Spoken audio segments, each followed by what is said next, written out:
Hello, everyone, and welcome to episode 144 of ThROH The Years, the podcast that reviews Ring of Honor, show by show, from the beginning. My name is Trevor Dame, joined as always by the co-host, Matt Feuerstein.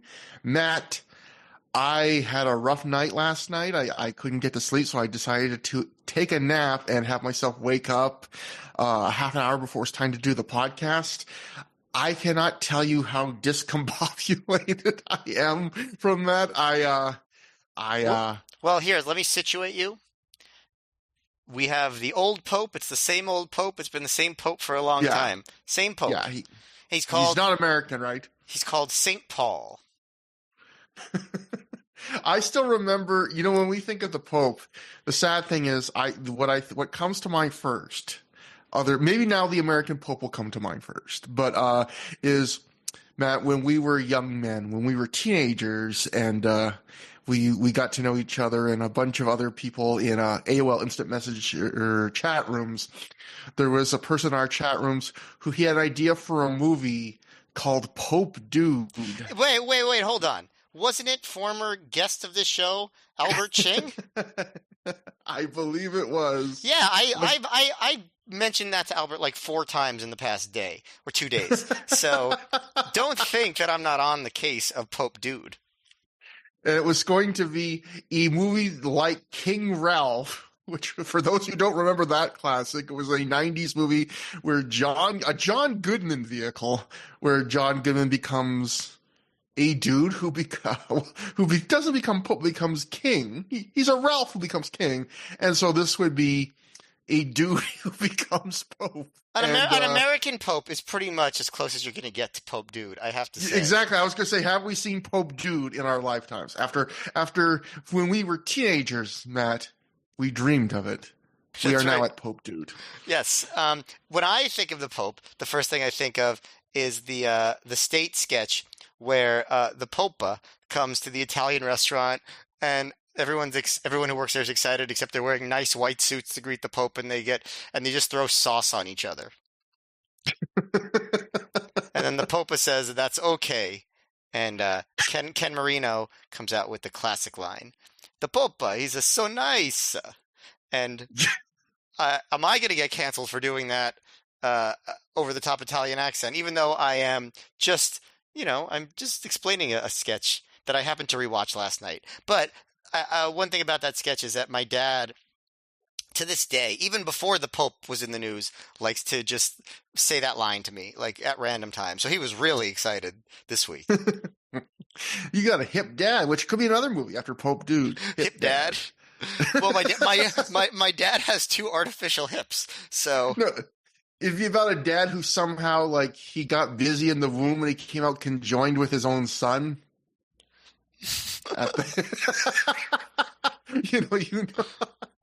trying to picture this. So you can't see my facial expression, but man, being conjoined with my dad, that's just like my all-time dream, Trevor. There were those.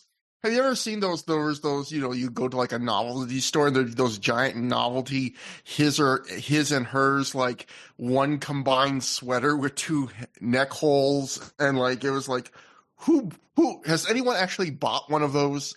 I don't know.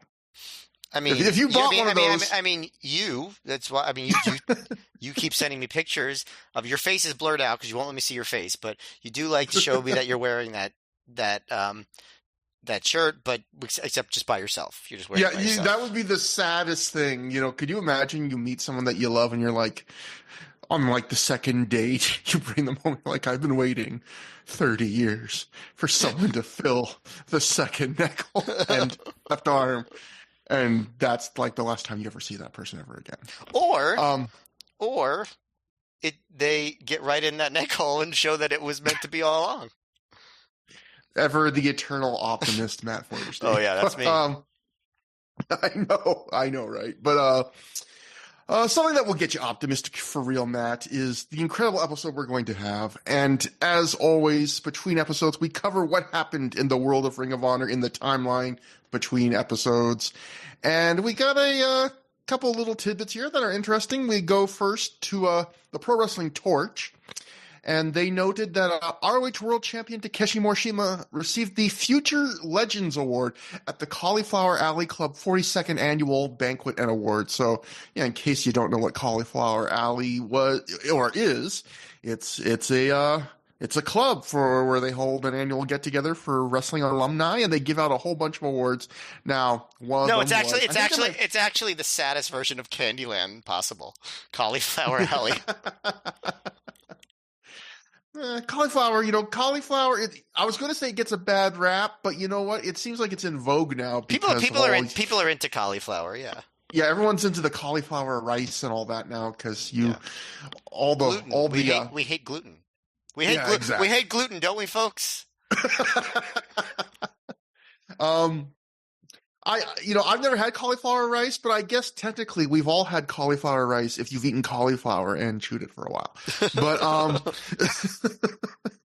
so I have had cauliflower rice. But anyway, Matt, the Future Legends Award, I looked up like the winners of it, and I decided I didn't want to go much longer, but I just did the decade that Morishima got selected in. How about this for a real oddball collection of winners of a Future Legends Award? So I'll start with 2000. I'll go through 2009. 2000, Kurt Angle won it.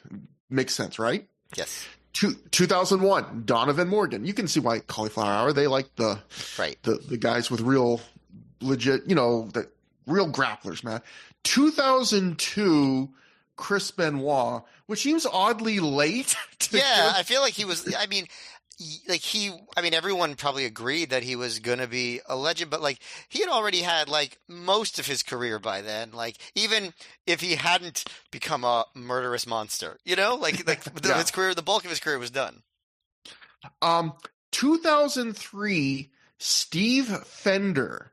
Matt, do you know who Steve Fender is? No, I got to tell you, I really did not expect you to come up with a name that I've never heard of before. That's new. Matt, how about would it shock you if I told you you've seen Steve Fender on Through the Years? It would not shock me, but I still have no idea who it is. He still wrestles to this day. He wrestled. I think at this time he wrestled pretty regularly in Noah for 2 to 3 years. That's probably the most notable thing he did. But he still wrestles to this day on the indies, but he wrestled occasionally, sometimes as Superstar Steve. And I can tell you that Superstar Steve had a 4-way on World Title Classic back in 2004 that they joined in progress and showed the last minute of. So technically, I think we might have seen a few seconds of Steve Fender. That would be it. I don't remember it. I had to look that up to remind myself. When you saw Steve Fender, did that name ring a bell to you? No. I had to be like, who is this guy?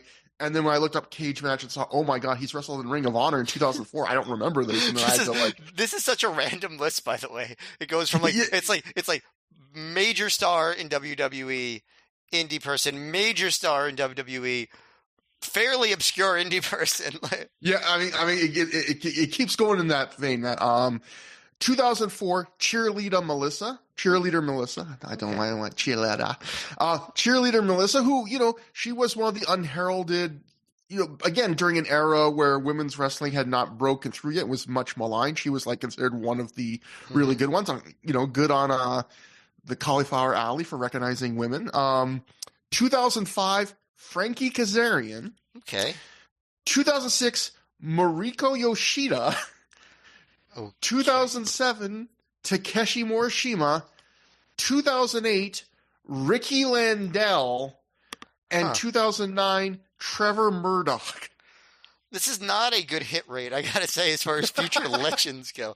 When you mentioned Morishima won that award, I was like, oh, that's sad. It didn't really pan out. But then you just listed the other names, and I'm like, oh, Morishima. It panned out more than Steve Fender and Ricky Landell. Yeah, almost. It panned out more than almost everybody. Man, it's funny because, I feel like if I was just giving out those awards at any given year, I would have a much better track record of predicting a future legend than they did easily. Because there are people that were it's obvious and they just didn't pick the obvious person. Morishima was a pretty obvious pick, right? Kurt Angle was a pretty obvious pick. Everyone else that was some degree of weird, Cheerleader Melissa was a good pick. I will say that. even if it didn't Well, totally pan out. I have no experience to know this, Matt, but uh, I'm wondering if this is a thing, and I'm not sure, where it's almost like an MTV Music Awards thing where it's like we're picking people who will also show up like to the Yeah, event. right. Well, Like maybe that's that's kind of WWE Hall of Fame also, right? yeah, so maybe we're not literally trying to oh, you know what? I'm curious, so I looked up the next decade of this award. Now I'm hooked. I was only going to do the one decade. Um This is great. it, We gotta make a Sporkle quiz. it gets more obscure. 2010, Oliver John does not have a Wikipedia page. 2011, Kyle Sebastian does not have a Wikipedia page. 2012, Kyle Matthews. 2013, Bobby Sharp. 2014, Santana Garrett. Okay. 2015, Wes Briscoe. And then it jumps to 2018, Kevin Cross, aka Killer Cross, aka Karrion Cross. Mm-hmm. And that was the last one. That looks like it was the last one. They now, it seems to have shifted to a Rising Star Award instead of a Future Star Award. They've given it out twice. In 2021, they gave it to Brian Pillman Jr., and in 2022, they gave it to someone named Madison Miles, a British wrestler. At a certain point, I mean, this is like where you talk about, like, I mean, yeah, no offense to any of these wrestlers, like all talented people, but at a certain point, it becomes almost like neocons who really were big supporters of the Iraq War and like they were just wrong about everything, but then like all the cable news networks still put them on the air as like experts. Like you were still like interviewing John Bolton about like foreign policy and things like that. And I know that's a weird comparison, but what I mean to say is if they get it wrong that often, do they ever self-reflect and be like, maybe we should reevaluate how we assess who we give these awards to? Yeah, it's just it's a collection of wrestlers. That is for sure. I do also like that they have so many awards. Looking at these, and one is just the Lucha Libre Award. Like I guess they just have a special category for Lucha Libre, and there they get the big hitters. In the last 4 years, they've given it to Rey Mysterio, Conan, Damien 666, and Negro Casas. So some awards have more of the heavy hitters. Yeah, I feel like if they wanted people to show up, if they had like done more like obvious picks or like picks that really seem to be getting somewhere in terms of future legend, probably people would show up for that because the award would be kind of prestigious, you know? Yeah, Matt, this is hilarious. I don't know what this award is. There are so many awards. So I just looked at Wikipedia. There's a Jim Ross Award. You know who won the Jim Ross Award in 2024? Was it Jim Ross? Yes. It just says Jim Ross Award 2024 winner Jim Ross. What if I think that was the first year. I don't know what the Jim Ross Award is for because I think they have, maybe that's an announcer award. I don't know if they have a separate announcer award. They have so many goddamn awards here. But like, it would be hilarious if every year Jim Ross, you're still the best Jim Ross there is. I feel keeping it going. I feel like at some point now, maybe it'll be tonight, maybe not. I have to give the Matt F. trophy to myself. You should have been the very first. I believe, in fact, that was the first Jim Ross Award. So my guess would be the Jim Ross Award is going to be for great announcers in pro wrestling. And that does make sense. But, Dave Meltzer's always said he would never allow himself to be put up for vote in the Wrestling Observer Hall of Fame. And maybe he's correct based on how weird it was just now to read the first winner of the Jim Ross Award is Jim Ross. But we have one more little interesting piece of news between the sections in the timeline. On the last show, we talked about how it was a double shot weekend, like all the regular double shot weekends in this period are. I mean, all the events are usually in that format, and how a couple of the TNA guys weren't there, like Austin Aries worked the Friday show, but not the Saturday show because it was a rare, weird time where not only was TNA doing a pay-per-view on Sunday, they were doing a fan fest on the Saturday.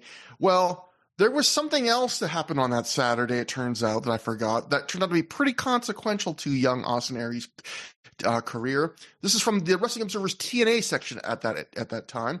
And they're going to, for another blast from the past, and for our younger listeners, Dave's going to refer to Austin Aries as Austin Starr because Austin Aries' first run in TNA, they gave him the name Austin Starr with 2 R's in Star.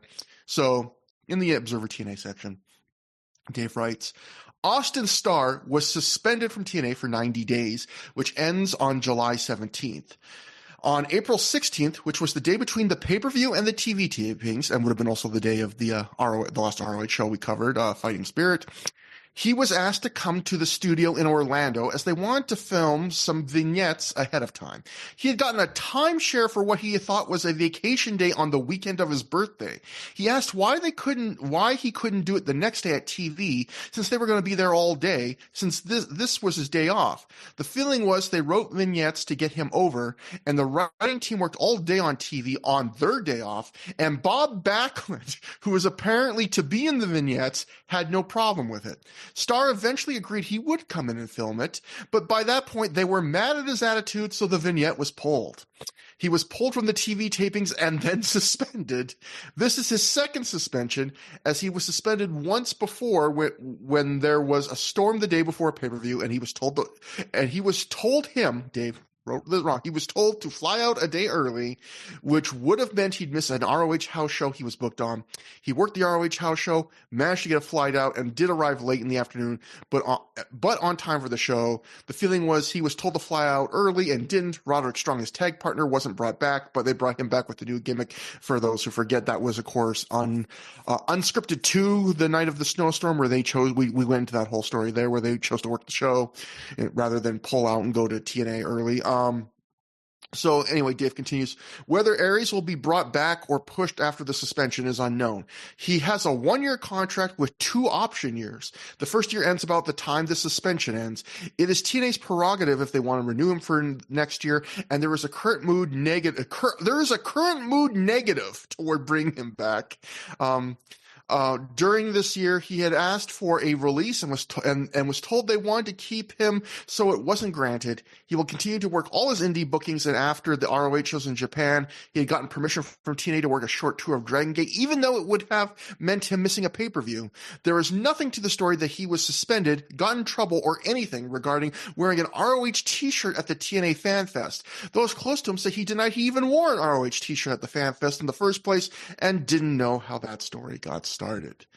So yeah, this is a weird era for Austin Aries where he gets pulled from ROH shows because of the pay-per-view deal that ROH is about to sign, but then he's also in this weird nether realm suspension bad blood with TNA for a while until that all gets sorted out and he comes back to Ring of Honor. So Austin Aries, a real feisty feline, Matt. Although I will say, he gets a bad reputation, but I'm on this particular suspension story that you just read from Meltzer.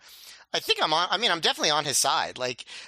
Just because other people worked on their day off doesn't mean you should have to work on your day off. I feel like the problem there is that people are expected to work on their day off at all. That's just my, I guess, union member mentality maybe, but I know that's not how the wrestling business works, but it doesn't sound like Aries did anything so bad in the story, or bad at all, in the story that Meltzer reported, at least. Maybe there's more to it, but... Yeah, I mean, I can understand you wanting someone to go the extra mile, but at the same time, yeah, it's like, also, TNA probably wasn't paying, Austin Aries or a bunch of the undercard guys full-time living, so the idea of, you should do more work on your days off when we're paying you, piecemeal...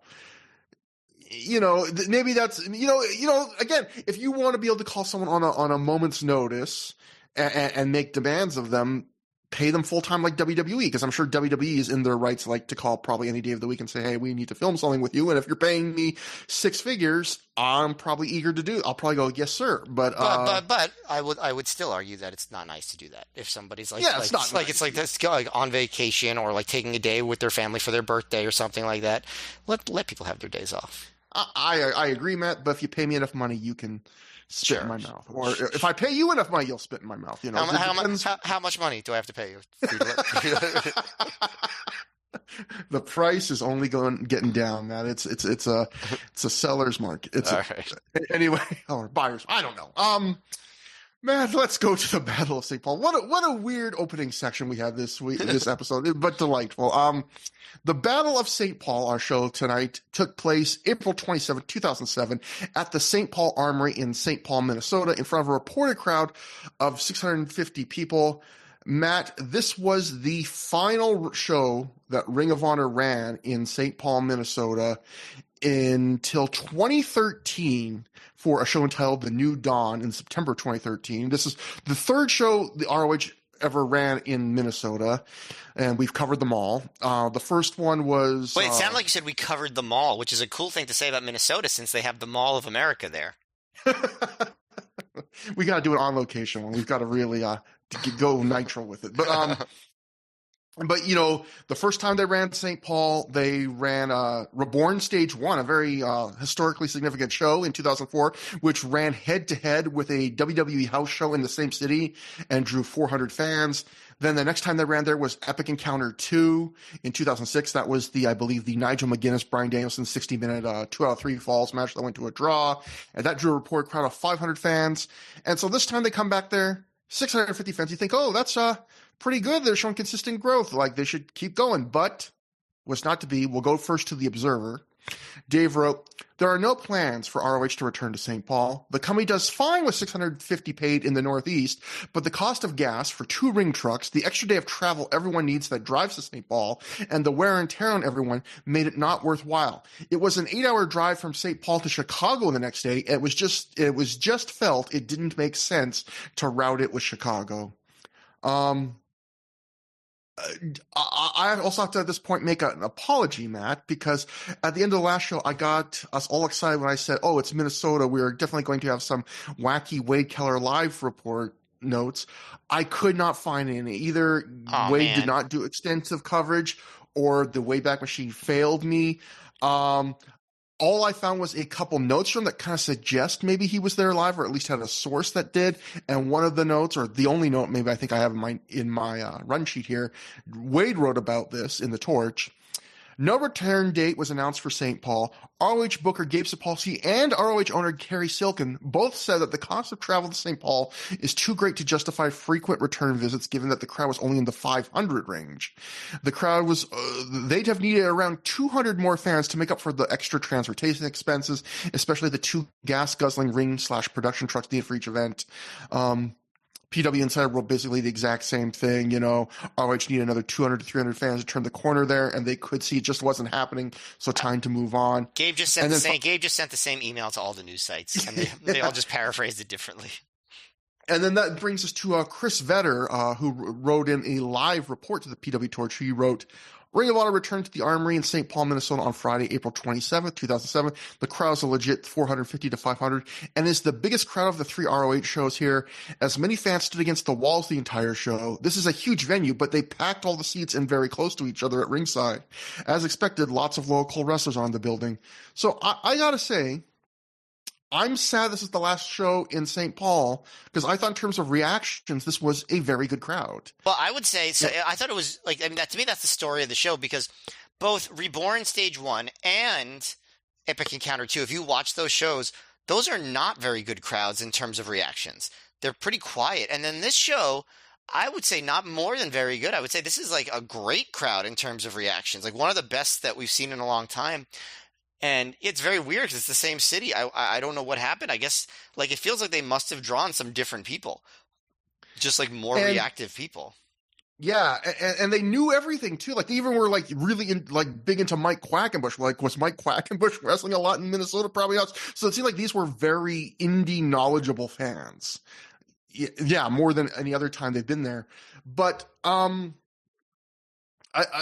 guess the thing that kind of perplexes me about that is, I get all the rationale here, and, you know, I listened to it, but I didn't get to listen to the whole show, but I listened to a bit of an Honorable Mention podcast. They did an episode on the show, and, you know, Shane Hagedorn, who worked in the office and for the ring crew as well as a wrestler for Ring of Honor, he echoed a lot of the thoughts here, which was just that, you know, it was the worst drive to get up there. It was a pain in the ass. You had to leave either Wednesday night or Thursday morning, you know, then it was, you know, you had to stay in a hotel overnight just before you even got to the building, all this stuff.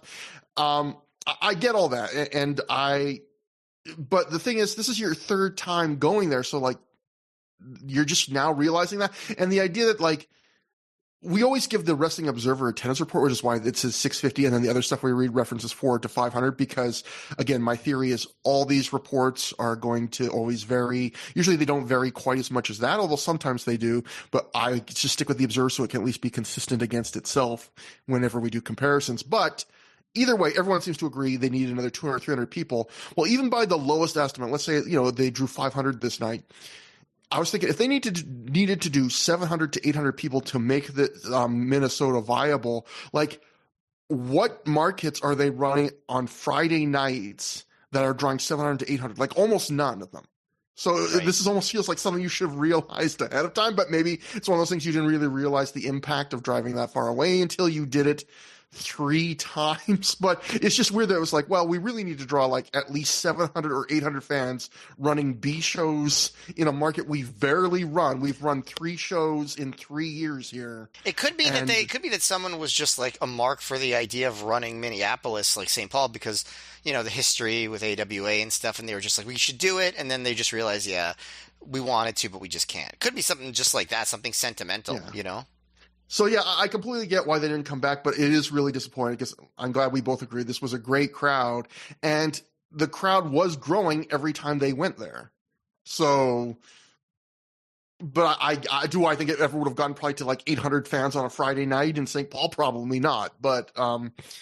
But with all that, we got another couple note or two, Matt, before we go, because this is another interesting show in a way where, again, echoing the last double shot we covered, the previous 2 shows.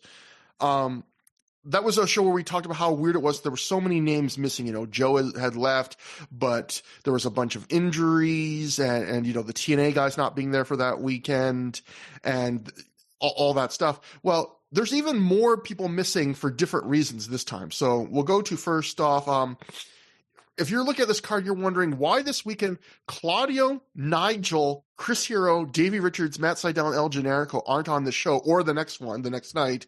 They all went to Europe for a couple of weeks during this time, in particular for 2 tournaments. The first, which was the 2-night King of Europe Cup, which was held at the site of 3 of ROH's 4 UK shows that we've covered, the Olympia in Liverpool. And how's this, Matt, for a stacked tournament? This is I'll just give you the first round of the 2007 King of Europe Cup. In the first round, Chris Hero beat Claudio Castagnoli, 14 minutes, 18 seconds. Go Shiozaki beat Martin Stone in 13 minutes, 30. Pac beat Trent Acid in 17:24. Matt Sydal beat El Generico in 12:25. Doug Williams beat Aries, not Austin Aries, a different one, 14:08. Davey Richards beat Zebra Kid, the man who I believe with Samoa Joe helped make the ROH title into a world title. That was the first defense I believe Joe ever had outside of for that technically not an ROH show. Davey Richards beat the Zebra Kid in 12:05. Ryo Saito from Dragon Gate beat Jody Fleisch in 15:04, and Nigel McGuinness beat Rhino in 14:47. Another topical wrestler all of a sudden, Rhino. I kind of all those matches, that is stacked. I'm very curious to see Pac versus Trent Acid for 17 minutes. Yeah. Yeah. It is just a crazy mix of wrestlers, because you got some local guys, you got like a Dragon Gate guy, you got some you've got like modern indie stalwarts. You've got Go Shiozaki. It is quite a blend there. And then just to the final ended up being Doug Williams beat. No, wait, it was. Let me look back. It was Nigel McGuinness beat Doug Williams in 1849 to win the tournament. And then days later, they went to Germany and did WXW's 3-night 16-karat gold tournament. First round there. Go Shiozaki beat Davey Richards in 10:30. Nigel McGuinness wrestled Doug Williams again, beat him again, 18:36. Aries defeated Tommy End in 3 minutes, 39 seconds. El Generico beat Pac in 14:45. Ryo Saito beat Matt Sydal in 11:17. Bad Bones defeated Emil Sitachi in 7:44. Murat Bosporus defeated Steve Douglas in 18:18. And Chris Hero beat Claudio Castagnoli again in 28:29. And then here's your final, Matt. The final of that year, 16-karat gold. was, I just got to scroll down. I know what it is. I just want to make sure I get the timing right. Chris Hero beat Aries in 36 minutes, 49 seconds. So quite a little run there. I'm curious to know, did you, I don't know if you remember or seen stuff from that era when Hero went to Europe, if he was doing his ROH stick in Europe at that point, or if he was wrestling more seriously. Yeah, I'm not sure. I don't even remember if I've seen stuff like this, but man, this stuff that those are definitely interesting cards, and it's rare in this time. Generally when you were a push guy in ROH, you make you make pretty much every show unless it's like Japan comes calling, but so it's kind of interesting that you had this many guys decide like, hey, we're going to miss 2 shows so we can do like a big couple of weeks in the UK and Europe. But and then on top of all that, Matt, you might notice there's another wrestler missing from this week, and that's Kevin Steen. And though the PW Torch, and they wrote at the time, Kevin Steen will not appear at the April 27th in St. Paul show or the April 28th in Chicago Ridge, Illinois show due to circumstances beyond ROH's control. He is still slated to appear on all other events. Pele Primo will take his place in the 6-man Mayhem match in Chicago.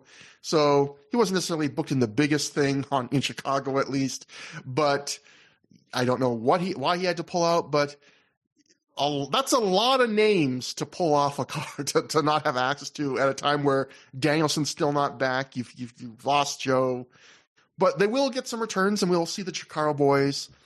So finally, getting to the show, we'll go to Chris Vedder at the PW Torch, who wrote there is one pre-show match we did not get to. Obviously, it's a pre-show. We didn't see it. It's not on the DVD. He wrote it was Ernie Osiris and Bobby Dempsey and Alex Sugarfoot Payne defeating Billy Rock, Dingo, and Ash at 8 minutes, 13 seconds. Flat out the best students match I've seen yet. Yes, as a joke, they did announce Dingo as the Dingo Warrior. So a little bit of fun there. We opened the DVD, what we get to see, with Austin Aries backstage. He says in 2004, there was a big, powerful, agile, unbeatable force named Samoa Joe. He had held the ROH title for 21 months, and they said no one could stop him. But on one fateful night, Aries put the combination together. The crucifix bomb, the kick to the head, the brainbuster, the 450, and he did what was seemingly impossible. He became the ROH champion. Now in 2007, there seems to be an even bigger, more powerful, more agile, more dominant champion named Morishima, and they say he's unbeatable. But with 3 years having passed, Aries says he has improved since he beat Joe, and he's got the game plan to do what people think is impossible, and that's unseat Morishima and become the first ever 2-time ROH World Champion. I thought this was a good promo, except for the fact that it's based around the idea that Morishima is as good as Joe and is unbeatable. And on his first night in ROH, Morishima lost to Samoa Joe, which I get what the story they're trying to tell here. It's a good story, except that does kind of, to me, hamper it a little bit. I don't know if you think that way or if I'm nitpicking, but I don't think that didn't really bother me. I mean, some of the stuff didn't ring true. Like, I don't think Morishima is more agile than Samoa Joe, but he is bigger. And they're trying to get him over as being dominant. So I think it's fair. I do like that they tried to, like, it doesn't make sense as a storyline that they made the connection between what Aries did to Joe and what he was hoping to do to Morishima. So I thought it was solid, quick, got the job done. And I do appreciate ROH promos ROH DVDs where the promo to open the DVD is related to a significant match and not some random, like, second match on the card. Yeah. And that brings us to the opening match. The Minnesota Home Wrecking Crew, Lacey and Rain, scored to the ring by Jimmy Jacobs, defeated the Dangerous Angels of Allison Danger and Sarah Del Rey in 9 minutes, 35 seconds when Lacey pinned Allison Danger after an implant DDT. Matt, we've seen some rarities for the women in ROH this year. Like, they've been getting slightly more features, slightly more opportunities, and I do stress slightly. And I would say this is one of the biggest opportunities they've had in Ring of Honor so far, because when women get matches in ROH up to this point, Gabe usually tries to hide them in the least consequential spots on the card, like for the second match on the show. Here, they get the main card opener spot, which is technically early in the show, but it's actually a fairly important spot on wrestling shows in terms of you wanting to get your show off on a good foot. Maybe one of the reasons they get that spot is their location, as in case you can't tell by their tag team name of the Minnesota Home Wrecking Crew, which, by the way, continues to be one of my favorite tag team names of all time in pro wrestling. Lacey and Rain are actually from Minnesota. So Gabe actually bookends the show with matches from people that are home state heroes. Aries technically isn't from the area, but he gets trained in Minnesota. And this match also gets almost 10 minutes, which for women in this era of Ring of Honor is like an hour for the men. So Matt, what'd you think about how the women did getting put in this big spot like this? Yeah, this is like a full match. Like this is like they got like an actual chance to have a match, which is very rare. Even as they've gotten more time, like it's like 6 minutes, 7 minutes. This is a full 10-minute match, and I thought that it wasn't the smoothest, but it had this great crowd, and I would say that it is probably in the running for best women's match in ROH history. I still, at this point, I mean, I'm talking about up into this time. I'm still at this point think about the four-way at the original Best in the World, the one where Mercedes Martinez made a big showing. But I think just as a match, this was really well done. And again, not the smoothest. For one thing, I was a little surprised that even on this show they had Lacey be a really obnoxious heel, to the point where when the crowd chants "Welcome home" to her, she yells, "I'm not from here anymore," which I would think would make sense if her character decided that she was from somewhere else, but I've never heard her suggest that, so I don't know where she would say she's from. But like Del Rey gets to tie up Lacey in wacky submissions. There's stuff where Lacey slaps Danger, and that prompts Danger to slap back even harder and hit a really good curb stomp. So there's some pretty Danger's been pretty good in the 2007 matches I've seen, with seeming intense and stiff, which I wouldn't have said about her during an earlier era. So she's definitely got better at that aspect of the game. Del Rey, her stuff is always solid, but I actually thought the Home Wrecking Crew made this match fun. They just, especially Lacey, but Rain too, like they just had a lot of personality. They did a really good job working the crowd. The crowd was very, very game for it. Some of the cool moves were when Del Rey hit a double Royal Butterfly on both members of the Home Wrecking Crew. The crowd went nuts for that. I also really liked the Rain hitting what you'd call a tornado lung blower, or a backstabber off the middle rope on Del Rey. I think someone should bring that back, actually. Have you ever seen anyone else do that? No, yeah, I mean, I was gonna say Chris Jericho could do like a twisting code breaker, but Chris Jericho, well, maybe we shouldn't make physical demands of him as time marches on. We should make things easier for him, not more difficult. But yeah, then eventually we get some storyline in because Jimmy Jacobs actually trips Danger from the outside, which allows Lacey to hit the implant DDT and pin her. But yeah, I strongly enjoyed this, and I think it was, not a great match, but like I'd say well done for what they were doing. And again, very good crowd reactions, which was a pattern all night. Yeah, I thought this match did not fumble the ball of getting a choice spot on the card in more time than the women usually do. I'm not going to say it was a particularly notable match you need to see, but I thought it was above average, and it had a good solid structure. No one screwed anything up. They kept the crowd, which again, yeah, very good crowd, engaged. Like I said, like the structure, it was good. Like it's a real simple and textbook 3X where faces control early, the heels cheat and control for a while, and then you got to find a couple exciting back and forth minutes after a hot tag. I thought they worked this match to really make Del Rey look strong. She's sometimes beating Lacey and Rain 1-on-2, and she's on defense mostly only due to cheating.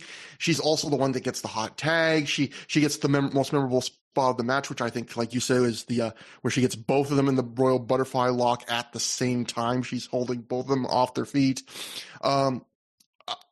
A couple other spots to note. I think Allison Danger's move where she drop toe holds her opponent so they land throat first on the bottom rope and not the middle rope. Someone should steal that. Like, it usually gets this really good ooh reaction whenever she does it, because at least the first time or two that you see that move, you're conditioned to think when someone does a drop toe hold near the ropes, they're going to hit the second rope, because that's always what happens.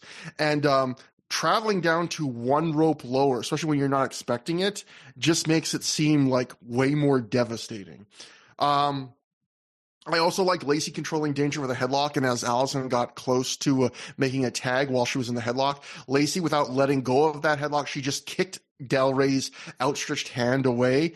And I've seen that before, but again, like people should do simple in the moment stuff like that more often. I just like when you're reacting in the moment to things like that. Um, and like you mentioned, like the Home Wrecking Crew are also a great throwback to this era of wrestling because they love them, as you mentioned, some lung blowers. They do a combo one where one does one to the chest and then the other one does it to the back.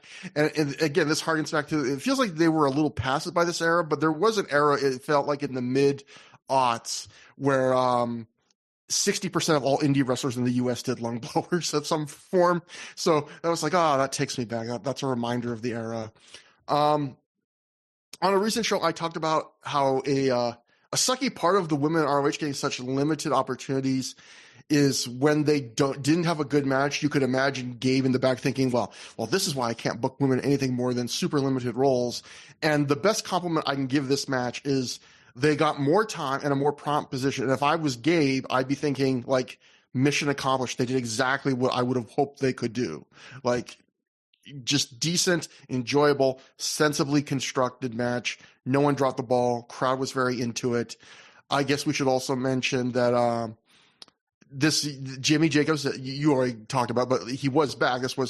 He had missed the prior two shows after getting surgery and working the Barbarian IWA Mid-South and all that, and he is on crutches, coming to these shows on crutches now. ROH talked about on their website the extent of his injury. ROH were on their website at the time on April 27th. Jimmy Jacobs will be in both St. Paul and Chicago this weekend. Jacobs will not be able to wrestle for 6 to 9 months. Last week saw Jacobs undergo successful surgery on his knee. His torn ACL was replaced with a tendon from his hamstring. It was also found that Jacobs had a partially torn meniscus, which was also repaired. So, Matt, here's a question for you. Have you ever had something in your body replaced with either another part of you from a different part of your body or someone else's loaned you that? I mean, I've always said I've wanted your heart, but no, I've never had. You already have it, Matt. You own it. But I no, I've never had that. No, have you? Because no, I haven't. But I have to debate. This is a question I want to put to you, and I want to put to the through the years listeners, Matt. So, I have a broken tooth in the back of my mouth. It's a great shame. No one can see it, but I had a filling that fell out during COVID, and I was terrified to go to the dentist. I don't even know if I would have been able to go to the dentist when it first fell out because we were at the height of COVID and all that stuff. And I was like, I don't want to chance it, even though it probably would have been fine when it was there. So I didn't get it replaced because it didn't really hurt. And the tooth kind of broke a little bit. And when I finally did go to a dentist after COVID, they worked on some other stuff, clean all that stuff. And then they were like, well, we're not going to pull this today, but we should probably get this pulled because this tooth is basically dead. And I was like, oh, that's not good. But I was like, what would you do for this? And they'd be like, well, we can do a dental implant where we pull the tooth out. And Matt, if you don't know the process of a dental implant, here's the delightful process of a dental implant. Take out the tooth. Then they drill like a screw into your jawbone with like a little place that will accept the fake tooth. But first your jawbone has to heal for months and months and really grow around the screw. And then after that, they can then put the tooth into your mouth. Now, the problem is they said, well, let's check if we could do that with you. They took x-rays, and as is sometimes apparently the case, my jawbone in that area is not strong enough to support a screw getting driven into it. So what they would have to do, Matt, is this. They would have to cut open my mouth there, and then they would have to put powdered bone into that area, seal it up, let it heal for months so that my body would kind of go, oh, there's more bone here. I better accept it and grow and accept it. Now, I know this is a long story. Here's the point, Matt. I could have powdered cow bone or powdered cadaver bone. Matt, if you were in my position, do you want cow mouth or ghost mouth? I can't decide. Oh man.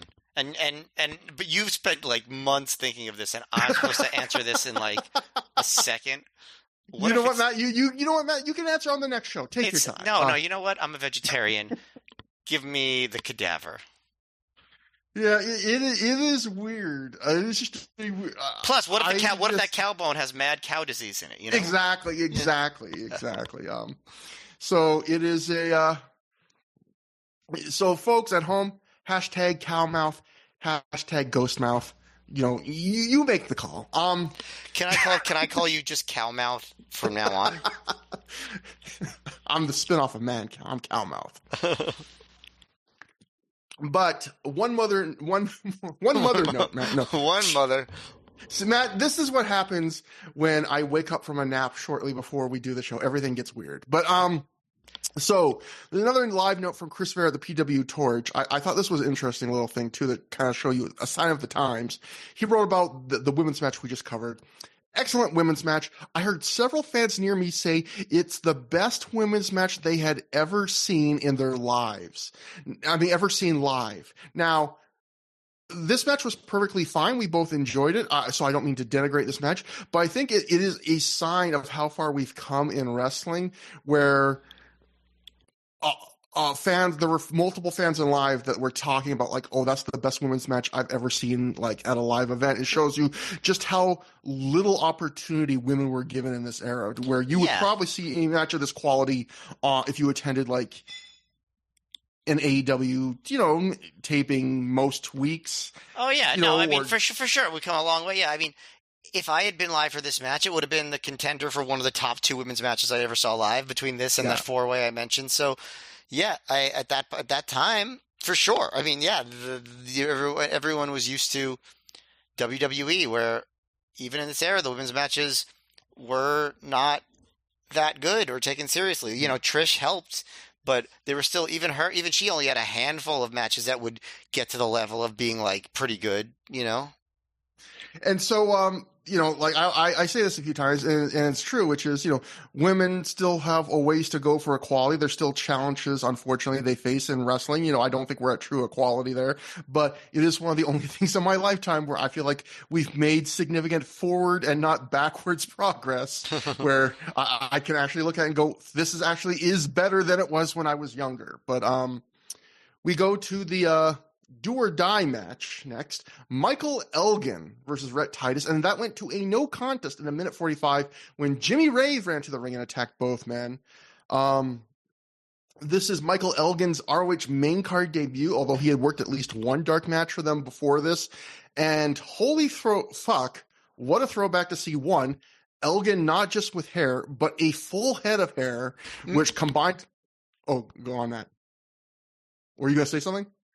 Elgin's look here was like bananas. Like, it was so like bizarre. So I don't know. It was just such a bizarre and like not good look for him and a wrestler in general. Yeah, like his build, his gear, his hair, it made him look like Rhino. The fans are chanting Rhino at him, apparently. That's the only note that he got in the Observer from this match was Dave wrote, fans chanted gore at Elgin because he looks like Rhino. But he had more of a mullet than Rhino had. Yeah. But Matt, more importantly, Michael Elgin, I can't believe he did this. I burst out laughing. Michael Elgin comes out to the song Original Prankster by The Offspring. Who in the world chooses fucking Original Prankster for their wrestling theme? Who chooses not even The Offspring Goes novelty pop comedy single, but the one where, not the big one, but the one off their next album where they shamelessly tried to recreate it? Michael Elgin in 2007 does. It doesn't fit him. It doesn't fit any wrestler. It's not a good entrance thing. It's not a good song. I don't know why the fuck he did that. I just, to the point where I was like, is this a prank? Is this an original prank? I was like, this couldn't have been his intention, but I think it was. I think he came out for his ROH main card debut to Original Prankster by Offspring featuring, I believe, Redman. I think this might be the most upset I've ever heard you.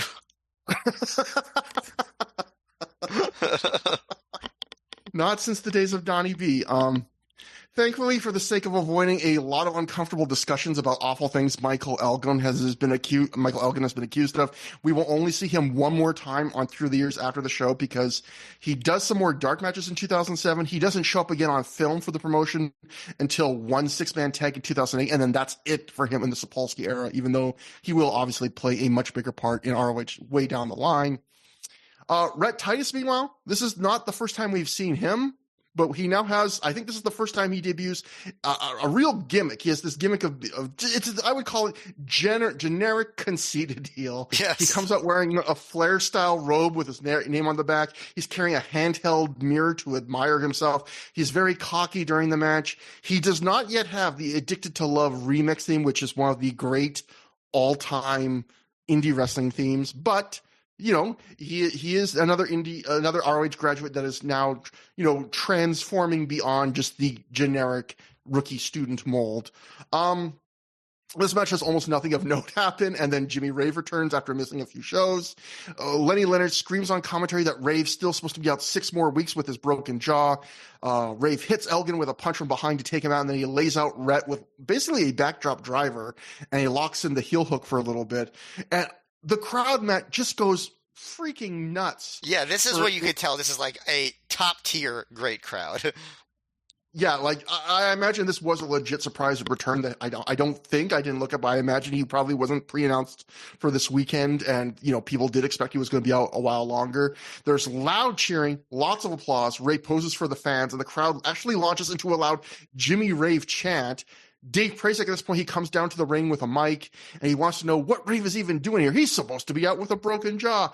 And Rave snatches the mic away, and he says the only thing that sitting at home does is piss him off and make him that much meaner. So he figured now is the time for Jimmy Rave to take what is his, and he's going to start by making an example out of Mike Elgin. We get a loud "fuck him up, Jimmy, fuck him up" chant. We get this impromptu match that starts. Jimmy Rave beats Michael Elgin via submission in 2 minutes, 51 seconds when he made him tap out to the heel hook. And I continued to be mad. I was shocked at just how over Rave was here. Like, the fact that this guy, who was one of the most pure heels ROH has ever had, the ultimate guy these fans love to hate and chant against, immediately he comes out here and these fans switch before he does one thing. They are now chanting for him. They are not booing one iota. It's kind of shocking. I know they're probably pumped to see him, but if you were only watching this one show, based on the reaction he got, you'd think like in a few months, this guy's going to be a main event level babyface for this company. And instead, he doesn't even stick around till the end of the year.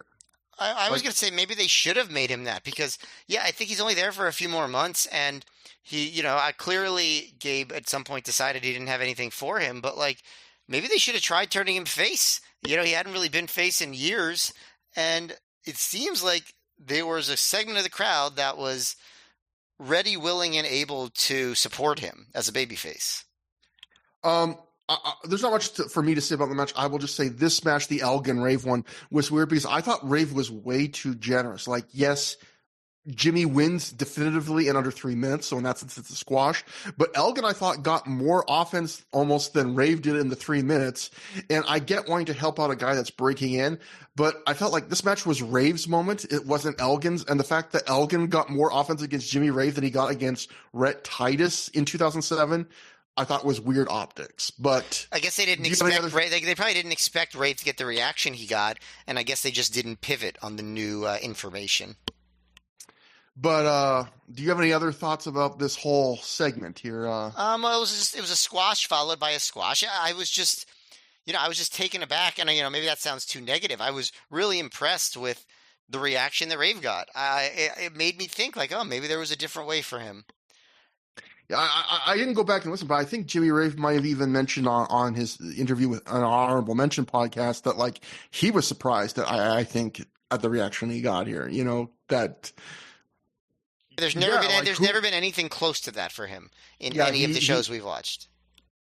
It is like the ultimate absence makes the heart grow fonder, or maybe like Minnesotans just love Jimmy Rave the way Germans love David Hasselhoff. I don't know, because I would be interested in seeing like we'll see. I mean, I imagine it does not keep up like this, that he gets this kind of love, but it is not quite just incredible pop, but it is a very sustained, enthusiastic reaction you would not expect. So Next, we join Jimmy Jacobs backstage, and he says that was one hell of a win from Lacey tonight. She's in the shower, but he thought he'd take the time to tell us what's going on between him and Lacey and how his knee is doing. But at this point, Pelly Primo walks in with Bobby Dempsey and Mitch Franklin, and Pelly is in mid-stride saying, and I quote, "Yo, man, I swear to God, I had her legs behind her head."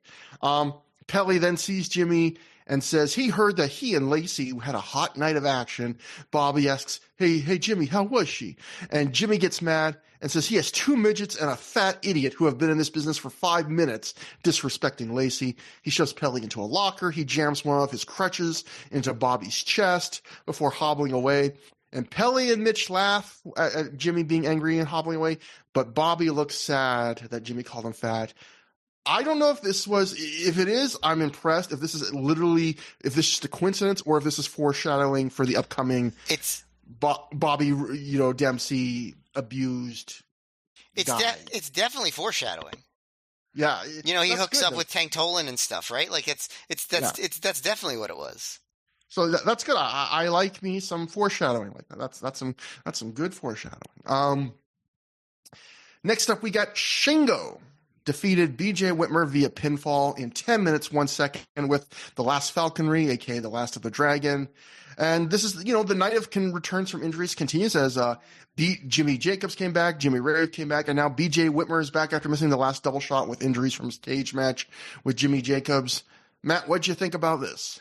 I'm on record as saying, like, an undercard of an ROH show should have matches like this. It's just totally like a big, dumb, like, two hosses throwing bombs at each other, not really selling that much, kicking out of stuff. And in this case, it worked. Like, the crowd really liked it, and like I said, it was just a big, dumb match. They hit a bunch of moves, and did a bunch of kickouts. I could just, if I'm just going through the match, that's mainly what I would be going through. It's just, and I feel like these two guys match up pretty well. They kind of, at this point in their careers, did similar stuff. Obviously, Shingo would go on to be one of the all-time greats, but during this era, I think they were a good matchup. And, as you went down, there were some really good near falls, Whitmer avoiding a backslide and Shingo hitting a gut wrench bomb and a crazy lariat. Then another one where Shingo hits the blood fall and Whitmer kicks out. Then, Whitmer hits a superplex, but Shingo just pops up, and Whitmer hits a big lariat for another near fall. That was a great spot. Only complaint about that is that it's very similar to a spot later on the show in a more important position, but that's fine. There's a spot where Shingo stays up after Whitmer lariats him. Then they hit dual lariats repeatedly, so Whitmer kicks Shingo's arm, and they keep reversing waist locks until Shingo suddenly hits the last falconry and gets the clean pin. But yeah, it really is, I don't really feel like it tells a story much other than these are just two big guys that are chopping and doing power moves and slams and suplexes and dropping each other on their heads and not selling for very long and kicking out. But when you do a match like that and the crowd's going crazy and it doesn't overstay its welcome, it's entertaining. And I would say this match fits that bill. So I thought it was a good match that could spice up an undercard, and I think they did a good job of that. I think I like this a little bit less than you and what the consensus is, because I feel like a lot of people, when I looked this up afterwards, feel maybe more like you, that it's almost a hidden gem or at least... I wouldn't go that far. I think it's just the kind of match that I like to see on an ROH undercard. I think it just, as opposed to some of the boring matches we would get sometimes. Yeah, this is what I would call a generic hard-working match. And BJ Whitmer is the ultimate generic hard worker to me. He doesn't have a ton of charisma or a unique style. He has a pretty standard look. I don't think he has a lot of intangibles. But on most nights, he works pretty hard. To me, we've just seen his high points in his career with the CZW and Jimmy Jacobs feuds, things that play to what he has even said in interviews are his strengths, which are these long, intense feuds that build to some kind of brutal gimmick match conclusion. But in regular match settings like this, I feel like Whitmer is kind of the ultimate roster filler. And what I mean by that is he's going to pretty reliably give you something competent. If he's in the right setting with the right opponent, he will occasionally give you something great. And the wrong setting on the wrong night, he can be boring. But most of the time, he's going to be perfectly fine in a perfectly fine perfectly forgettable match like this where I feel like when you hand Whitmer the ball, he isn't going to run it too often for a touchdown, but he isn't going to fumble it that often either. He's going to gain 2 or 3 yards, and the show is just going to keep moving on. This match was maybe trending on the lower half for me of Whitmer matches in the first half. Like it was like a fine level effort, but I thought it was like a little too generic for my standards. It wasn't quite clicking with me like it was maybe for some in the crowd. But then these guys, I felt really turned up the heat in the back half. You got that Whitmer tope, big explorer on the floor from Whitmer. Shingo doing the instant no-sell of the superplex that Morishima did that spot on the last show. And the crowd, which had been very good up to this point in the night, they elevate this too because they really come alive when these guys go to the bigger spots. Like there's even a brief dueling chant. There's a round of applause immediately after the match.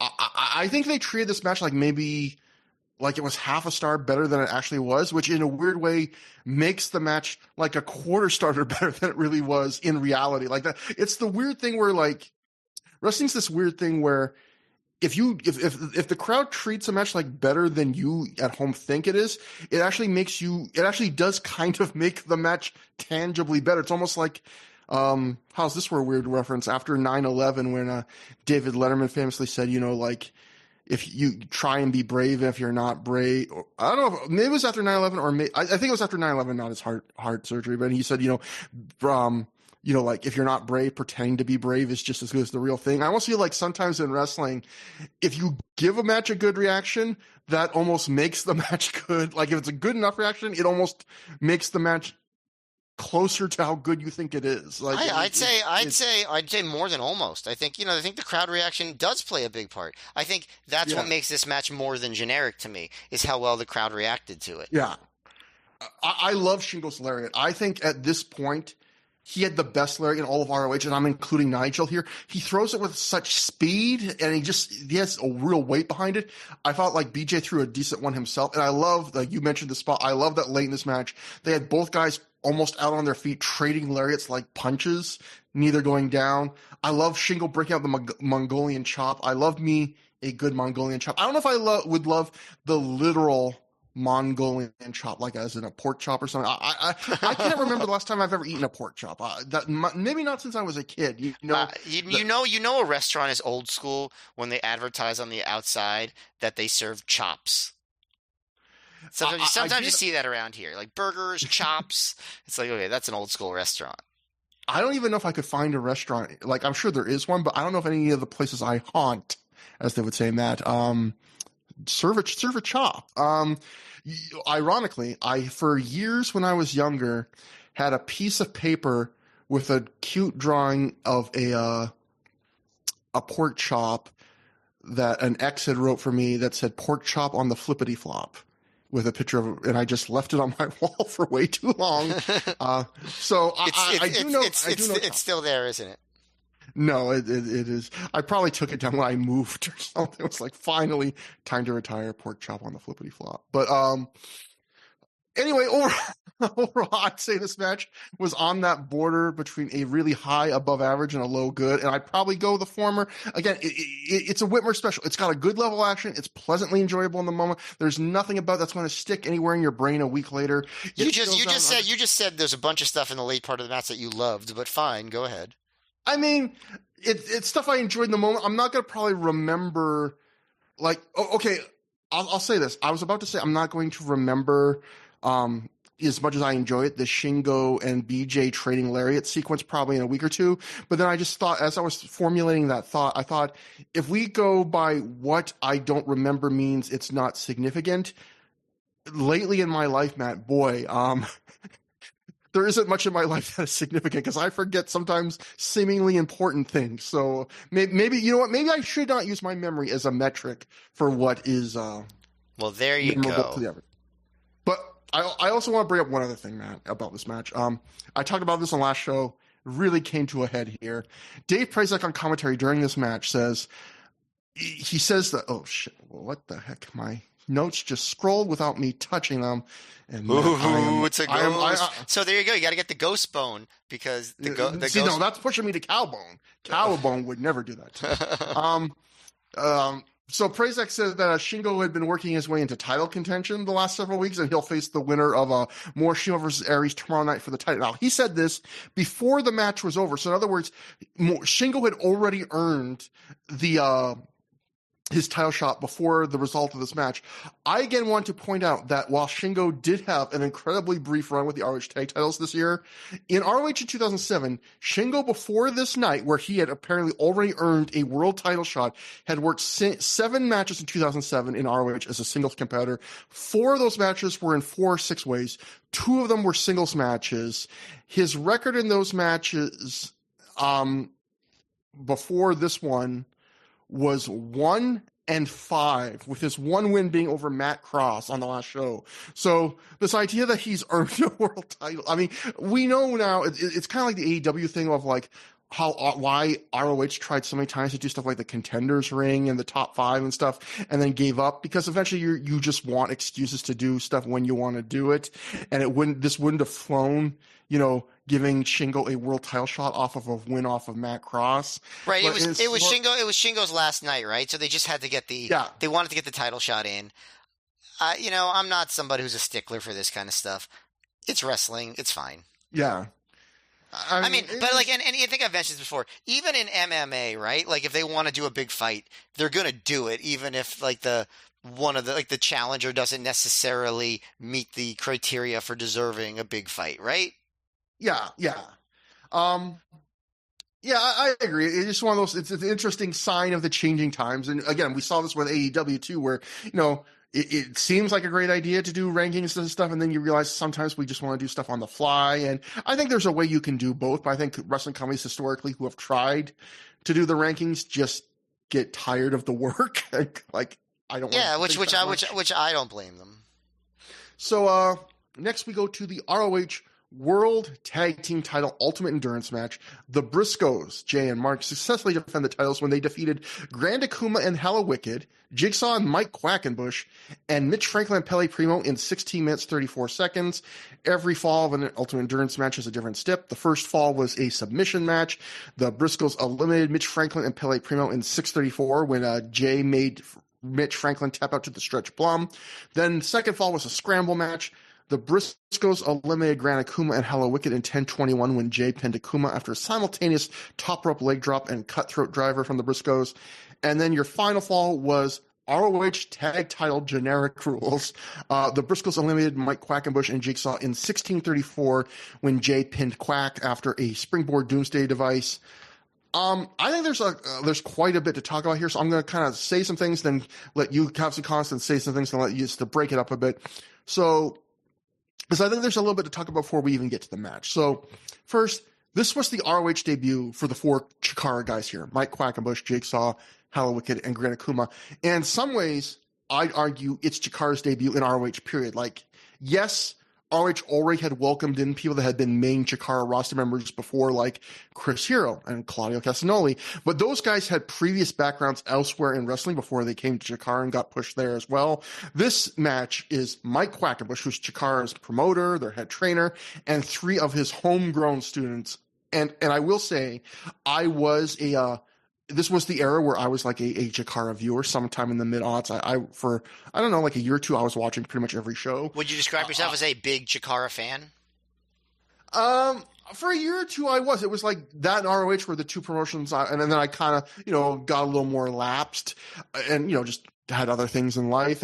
But I will say in this era, based on my viewing, I think they picked the exact 3 guys I would have, if I was Quack, I would have picked for an ROH match, because there was, I feel like the general consensus in this era was that Hella Wicked and Jigsaw were Quack's top 2 students, and Akuma had talent as well, and with his more standard post-mask look and heart, because he used to have a mask, but at this point he had lost it.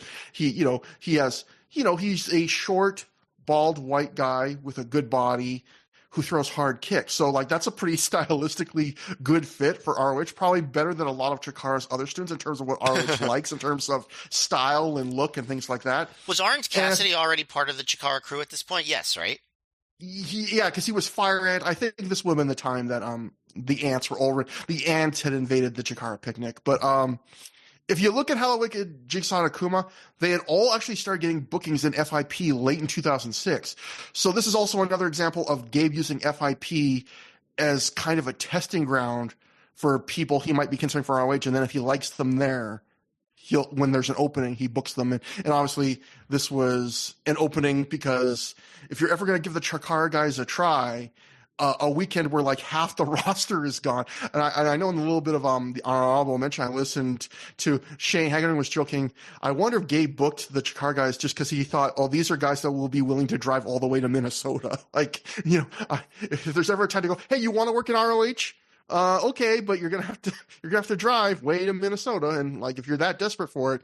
But I want to talk a bit about Mike Quackenbush in a sec. But first, Matt, like when we got to this era, did you have a lot of viewing experience of Chikara, or was that more?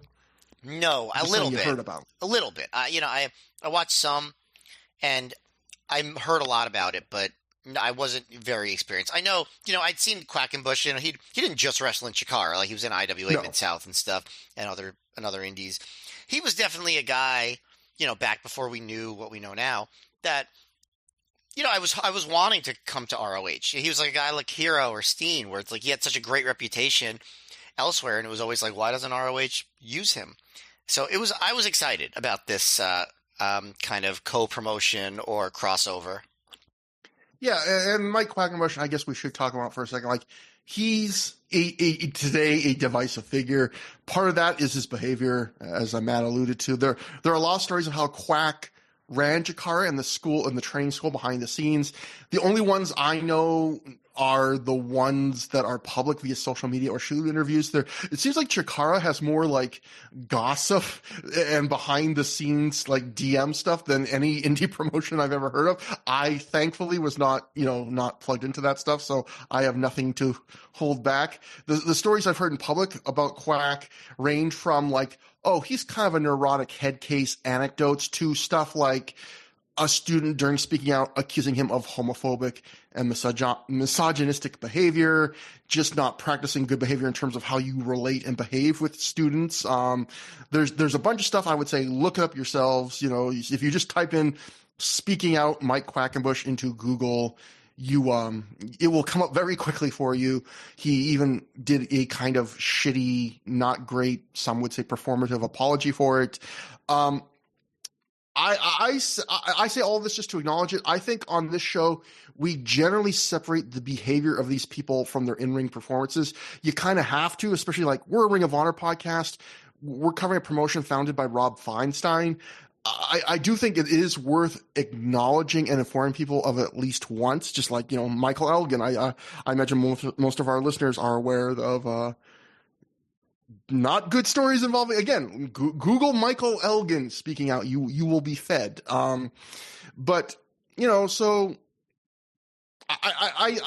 again, I'm not going to go every time if we stop the show every time there was a wrestler we had to, in a match that had like a questionable history, these shows would be much longer. But I do think it's worth at least like giving people the heads up.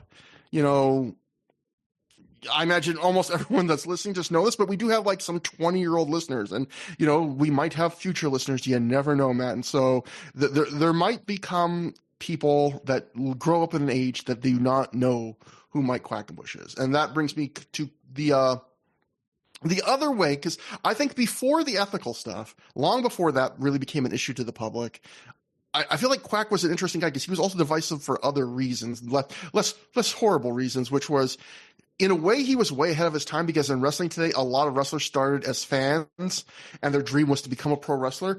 But for most of pro wrestling's history, it was mostly jocks from legitimate sports who they didn't dream of wrestling. They fell into wrestling after their sports careers ended.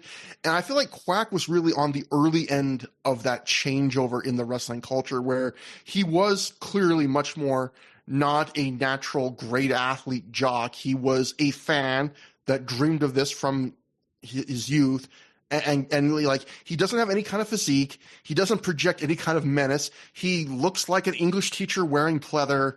There's no jock. There's no jock legit athletic energy to speak of. He's a geek. He grew up watching this stuff. He got into studying wrestling from all over the world. He was on the news groups online early on. And again, if you speaking about things younger listeners might not know about, like news groups were kind of like message boards online before message boards. Like it was like the internet. It was like the internet before the web was mainly that. Yeah. But that's how much, like, in a way, Quack was kind of one of us, you know, to use a term in some ways. You know, he was a big fan, you know, everything, like even the fact that he's Lightning Mike Quackenbush, you know, that's a tribute to Jushin Thunder Liger, and he's doing the palm strikes just like Liger. Like, he's very much big time wrestling geek. He also started in the indie. Another thing that kind of makes him different is he started in the indies in the late 90s. So he predates the indie boom of the 2000s. He's in that realm with Christopher Daniels and Mike and Reckless Youth and people like that were notable names on the independents before the independents changed and became more vital in that post WCW and ECW world. Like, he was probably, like, for a kid who was still like using the internet and reading the wrestling magazines, before I even started watching the indies with ROH in like 2003, 2002, he was probably like one of the handful of guys of the three guys I just mentioned, him, Daniels, and Youth, and, you know, Danielson, Low-Key, Mike Modest, Donovan Morgan. Those would have been like the guys I would have heard of without having seen much of, you know, just so he's kind of almost from a different era, even though he didn't start that much earlier. And he also started out doing backyard stuff and later just showing up to shows. I think he has acknowledged that the way he broke in wasn't totally traditional and it rubbed some people the wrong way, whether that was valid or not. And his style was also different. Like, he and Chikara as a whole had a lot of lucha influence, like a lot of Japanese junior influence, a lot of lucha influence. And his promotion was, you know, Chikara is big into wacky gimmicks, goofy reference laden show names. It has big comic book fan energy, and I don't see that as necessarily a negative, but some people did. And I think if you look at Gabe Sapolsky, he's known to not be a fan of the lucha. I think you could also see how Gabe's taste, he doesn't love a lot of wackiness, or maybe at least Chikara style wackiness. And with some of that stuff combined with the fact that, you know, some guys in Chikara had questionable physiques and gear quality, that might not have been for Gabe. So if you're wondering, like, why didn't Quackenbush and Chikara guys get into 2007?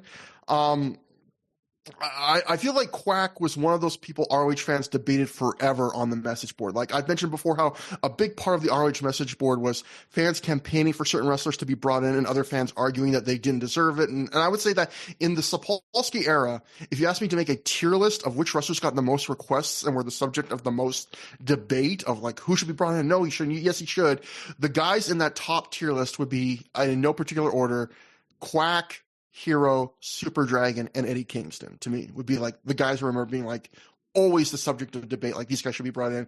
And we're at the point now where all of those guys, even Eddie Kingston for one night on the Cage of Death match, got brought in before Quack. And so finally, before I'll throw it to you, Matt, on the match, I'll offer this. As far as his wrestling ability, I really like Quackenbush. I think his style, that mix of flying and wacky submissions and mat work, were really fun, and he was able to integrate it into where modern U.S. indie wrestling was going while still being very unique to himself. I remember being pumped that ROH finally booked him as top students, and maybe it's a sign of how much roster upheaval, like I said earlier, ROH was in the middle of experiencing, or Chikara's growing reputation, or both, that this was the point Gabe Fine decided, you know what, I'm going to give these guys a shot. Although I will say this, generally ROH in matches, I've noticed over the years or through the years, have the wrestlers make their entrances in the order of who they see as the least important, going up to who they see as the most important, entering last.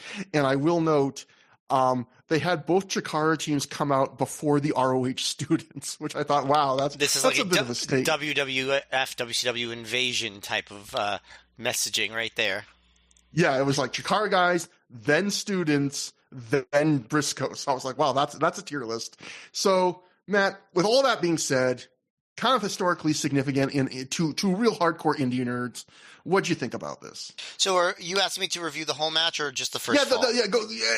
You can review, Matt, go wild. Whole match. Okay. So the first fall, first of all, I agree. I was excited to see the Chikara guys. I think that they were, I think they were needed at this point to freshen things up, to add a little bit of flavor to the shows, a different kind of vibe. And I think they did that, especially Quackenbush. He just has his own way of moving, his own way of doing holds and going in and out of things that you really don't see anyone else do during this era. And I think the crowd really took to all those guys pretty quickly. The first fall really does highlight the students a lot, which was a pretty obvious tell that the students were going out first because they just got to do a lot of stuff. I mean, it wasn't a great omen when, as they were getting into the ring, Mitch Franklin fell, but the crowd was very forgiving because this was, just as we've said, an extremely nice crowd. There's spots where Jigsaw is bending Pele Primo, Jack Evans style. Quackenbush is tying up Primo quickly. I thought that Primo held his own with the technical moves and the chain wrestling, but obviously, Quackenbush was leading the proceedings.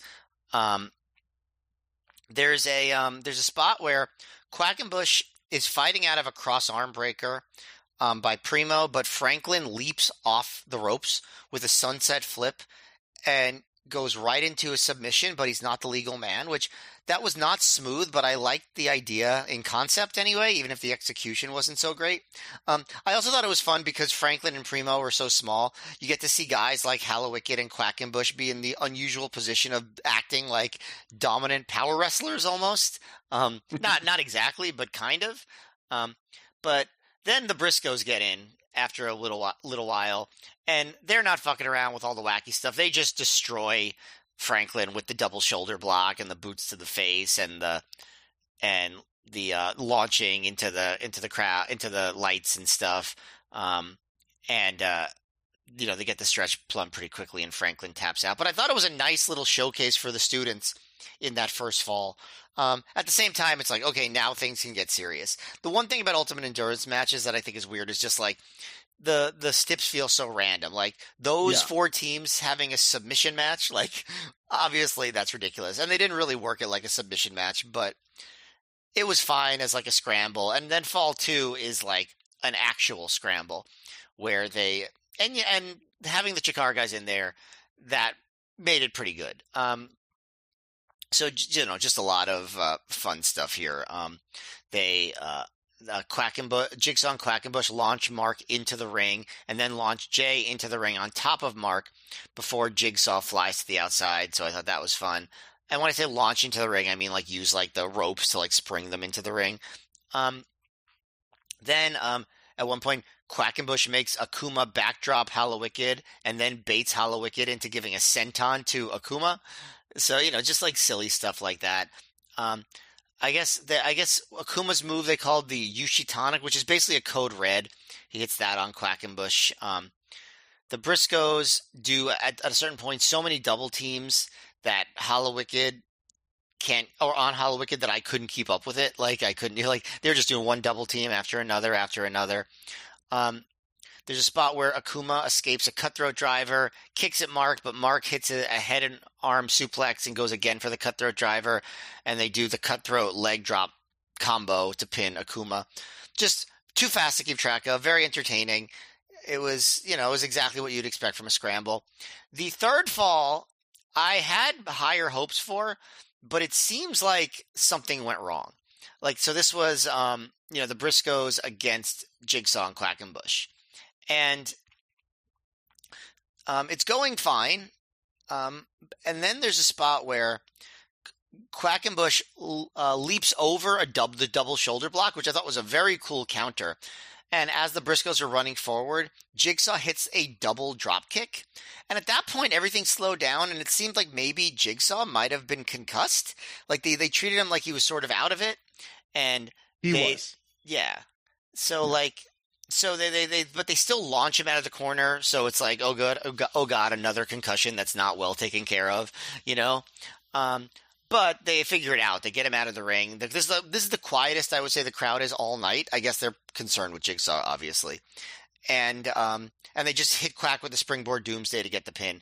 So I mean, obviously that third fall was probably going to be a lot better than it ended up being. That injury to Jigsaw was a it was a downer. Um, yeah, I thought it was good action throughout the match. It was a good undercard segment. The crowd was into it. The ending, I do think, took away from it a decent amount. So on the match, I'm going to first off, I'm going to start with the same rant I do with the Ultimate Endurance matches because, God damn it, maybe some new listeners haven't heard it, and I think you started it off with this. And I want to ask you something about this, actually. I think the idea of a 3-fall elimination match where every fall has a new stip is not a bad idea at all. I'm still on the record with that. I still believe that. I think it being 3 steps in a tag match, in a 4-way tag match, is where it fails. Because, first off, the submission fall usually results in people who don't normally do submissions scrambling to do one in very forced, unorganic ways in the matches, which I don't like. It doesn't seem like they really work it in a unique way. It's more like, oh, we're going to do our regular match and then shit, we got to do a submission or two. Then the scramble for a second fall step is weird, usually because ROH tags typically end up ignoring tags and legal men by the end anyway. So saying like, well, this is the one fall where this will happen when it normally happens all the fucking time is weird to me. And then the final fall being a regular match. I know it's always for the titles, and so that's supposed to make the final fall special. Like, hey, the step of the final falls, it's for a title.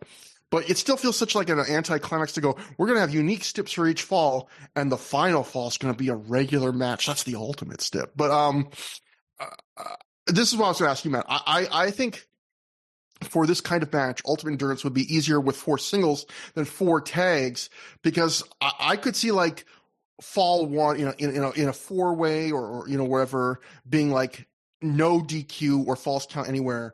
But if you have 6 or 8 guys fighting simultaneously all over the place, certainly ROH is not going to be able to capture all of that. And I could see like a great final fall being a cage match, right? But obviously ROH doesn't have the production nor runs the kind of buildings where they could have a pre-built cage hang over the ring and then lower it mid-match for the 3rd fall. So I was thinking like, could I even pick 3 steps for a 4-way tag match that I think would like work in an indie setting? And I was like, for a tag match, I don't think I could. Like, I was trying to think, what would be good? Like, could you think of 3? Can you fantasy book a better set of steps for Ultimate Endurance?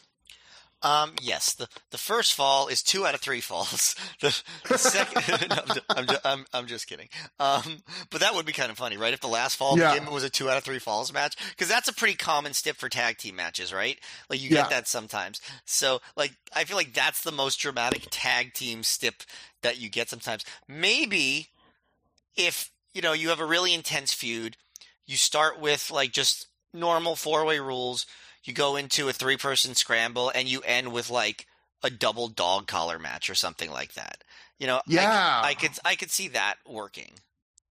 Yeah, something where it gets more intense by the end. I think that's your idea there. Like the idea, like when it gets to the final 2 teams, we stop for a second and then we add some kind of prop. Yeah, that makes more sense. And of course you could also do like I don't think they've ever done an Ultimate Endurance. Oh, yeah, I mean, I know they haven't because ROH to this point has never done one, but an Ultimate Endurance where the final fall was a ladder match, for example. Yeah. Stuff like that, yeah. So I thought this match, though, as a match, I thought this was a great debut for Quack. I thought it was a great debut for Jigsaw before things turned horrifying for him. I think as a match, it's a bunch of parts that's hard for me to sum up because, like, the first fall, like Matt said, it belongs to the students. I in fact, I'm not 100% sure, but I think the students, one or both of them, like they were in this the entire first fall, and like you said, Matt, it's like one of the ultimate examples of in wrestling. Sometimes who's getting eliminated in a match because they get to do the most shit. It's almost like now, sadly, modern Royal Rumbles have become like when someone's getting eliminated because they start doing some spots, and then you're like, well, you're about to leave. Yep. I thought Pele, like you, was really game to work more in the Chikara domain with these guys, mostly Quack and Jigsaw. a bit with how I don't think Akuma even gets tagged in for the first fall. I think Quack in particular looked very good. Again, I'm completely agreeing with you. And this crowd, right from his entrance, they loved Quack. And this is another example, not quite Jimmy Ray, but like I was like, wow, Minnesota really loves Mike Quackenbush. They were pumped to see him right when he came out. He gets this big ovation before the match even starts, and you can see him like flash this quick little grin where you can tell he's just like super happy he's this over on his debut. I liked how the end of the first fall came when the Briscoes tagged in for the first time in the whole match, and they just quickly and surgically destroyed Mitch Franklin. Like, I thought it was a really good look at the two schools of wrestlers I talked about earlier, where you had a lot of the undersized modern indie guys do flashier stuff, and then you had the two men's men, chicken farmers from Delaware with muscles, just tag in and lay waste. And I thought you got this really cool contrast. I liked both, right? Versus like the nerds and the jocks, for lack of a better comparison, to the flash and the fanciness versus the power. I really continue to love how Pele plays his underdog as not the timid underdog character, but the 5-foot guy who thinks he's 7 feet tall. The plucky underdog. Yeah, I like that because so often people do the meek version, and I like that he goes the opposite way. At the end of this first fall, he breaks up a submission that Mitch Franklin is in, and as soon as he breaks it up, he just turns around and he almost struts away back to his corner like, yep, my job here is done. And like not aware like the Briscoes are about to attack him for that, but he's just like, yeah, I broke up that pin and nothing's going to happen to me. I'm Pele Primo. And I thought, that's Pele in a nutshell. It's great. So I thought it was a fun first fall. The one thing I noticed was Mitch Franklin both ignores a tag and then the ref really gets on him, and he tries pinning someone at one point. And I thought, sometimes in these matches, I don't know if that's on purpose or not, because sometimes maybe someone does it on purpose to emphasize like, oh, this is a different kind of rules. Like there are no pins in the first fall, and we're letting you know because someone's going to go for a pin. And then I listened to an honorable mention, and Shane Hagedorn and confirms that, in fact, no, Mitch Franklin completely screwed up going for a pin in the first fall, and to this day they make fun of him for it. They tease him for it. So that was just him forgetting the rules of the fall. So I will say, even though I just complained about scramble second falls, they did work in this one match to make a point in the first fall of respecting tags. And then in the second fall, the energy of the match does instantly change to reflect the new step. Everyone now all of a sudden is going in and out of the ring. There's fights on the floor while stuff is happening in the ring. It's a scramble in every sense of the word. Hal, Wicked, and Akuma do get to do a little more here. They don't get as much opportunity as Quack and Jigsaw, obviously, who make it all the way to the end. But like you, I thought that was the highlight of this match. The second fall is really, it's quick, but it's really fun. And then we get the third fall. It very quickly slows down so Jigsaw can be the face in peril. And I'm split on this because I've talked about this before. On one hand, sometimes I don't mind a match resetting in the middle and building back up. But sometimes in a more spotty, gimmicky match like this, I just wanted to keep escalating. And I was kind of conflicted because this match in the first fall starts at a decent pace. It ramps up into overdrive on fall 2, and you're getting real excited. And then fall 3, they slow it back down and try and build it back up again. And then Quack gets his hot tag. Quack looks good, super over. And then Jigsaw does, in fact, knock himself out. And Matt, how crazy is it that we've seen so many people relatively recently on Through the Years get knocked out? Mercedes Martinez, Delirious, Mark Briscoe, Daisy Hayes didn't get knocked out, but she got that giant goose egg on her forehead. And now, not only does Jigsaw get knocked out, he gets knocked out in a very similar way to how Delirious did, where they both come off the top turnbuckle. I think, like, Delirious had his legs swept, and in this case, like you mentioned, Jigsaw tries to do a double missile drop kick off the top turnbuckle, and either they just jar their heads from the impact, or their heads, they don't tuck it quite enough. But either way, like, they just land on the bump to the point where you wouldn't think anything's wrong, except immediately afterwards you notice, oh, they're screwed up. Because, I saw the exact same thing happen live at Final Battle 2024, where when Bandito returned against Chris Jericho, and they did the same exact thing, came off the top rope with a missile drop kick and just like couldn't do anything else afterward.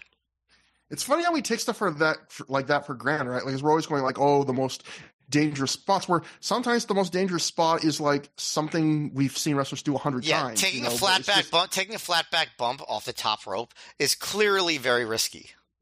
Yeah, like if you just don't tug your head just enough, or you're not keeping your neck stiff enough, I imagine, or whatever, like you're gonna really rattle your head around, your brain around, and Yep. we probably don't appreciate just on spots like that just how even doing that right needs some real care to it. But so yeah, you see Jigsaw's arms, they're kind of posting where they're all rigid sticking out in front of him, which is a common sign of being knocked out. And very quickly you hear him start to talk really loudly with the ref and the Briscoes, not so loudly that we can hear at home, but you can hear he's having a conversation. And then, like you said, Matt, unfortunately, they keep going, and they ram Jigsaw headfirst into a turnbuckle. Then they hit him with the double team Beal, and then Jay goes to attack Jigsaw some more. And when it's clear that Jigsaw is fucked up, he pushes him to the floor by putting his foot on the back of Jigsaw's head and pushing him. And I was like clearly he must have said something about being fucked up because he was having a conversation, and they still did spots with him. This And is clearly just like obviously the modus operandi like of that era, which is if someone gets knocked out. I mean, I'm laughing because it's horrible. Like you just keep doing stuff to them, like until you do a spot where you could explain why they're not involved anymore. Like it happens so often that it has to just be something they've been taught. Or something that like nobody has ever been taught, which is don't touch somebody that clearly has just been knocked out. yeah, I was going to say the fact that they don't have a policy for what to do, like what the ref should do or something when someone's clearly been hurt. Especially when Like it at happens this so point, often. Yeah. yeah, like, oh, okay, first time, maybe you're not prepared for it. This is like the fourth or fifth time in like half a year Yeah, now and of that course someone's been, if you go back further, you have stuff like with Homicide and John Walters in that match and all that stuff. yeah, and so that's disappointing, and it's disappointing that of all those people I just mentioned who have recently been knocked out in Ring of Honor matches, the only one who didn't keep trying to wrestle and was allowed to keep trying to wrestle was Mark Briscoe, who, by the way, apparently wanted to try and wrestle, but thankfully people had the good sense on that one time because he hurt himself so badly to say, tell him, no, you are not doing another spot. You are staying here. We're getting a stretcher, and you are done. But so anyway,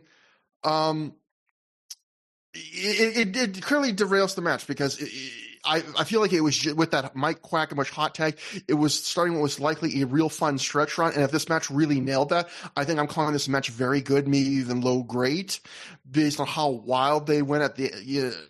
But instead, I'd call this a good match. It was entertaining until it was horrifying. I thought it was a great showcase for Quack and Jigsaw, but as it happens, Jigsaw gets hurt. He tries to get back in the ring after they push him out, but he's clearly out of it. And the match doesn't go very much longer after that. The Quack clearly is having to now do things on the fly, and they very quickly just hit him with a couple things and go home. Gabe Sapolsky wrote on the ROH message board between this show and the next night's show, and he wrote some different thoughts. And one thought he wrote about this, he wrote, quote, at the building, I finally meet Mike Quackenbush face to face. We both talk about how strange it is that this is the first time we've ever met. He and his guys do great. Unfortunately, Jigsaw gets knocked out in the final fall of Ultimate Endurance. He is questionable for tonight.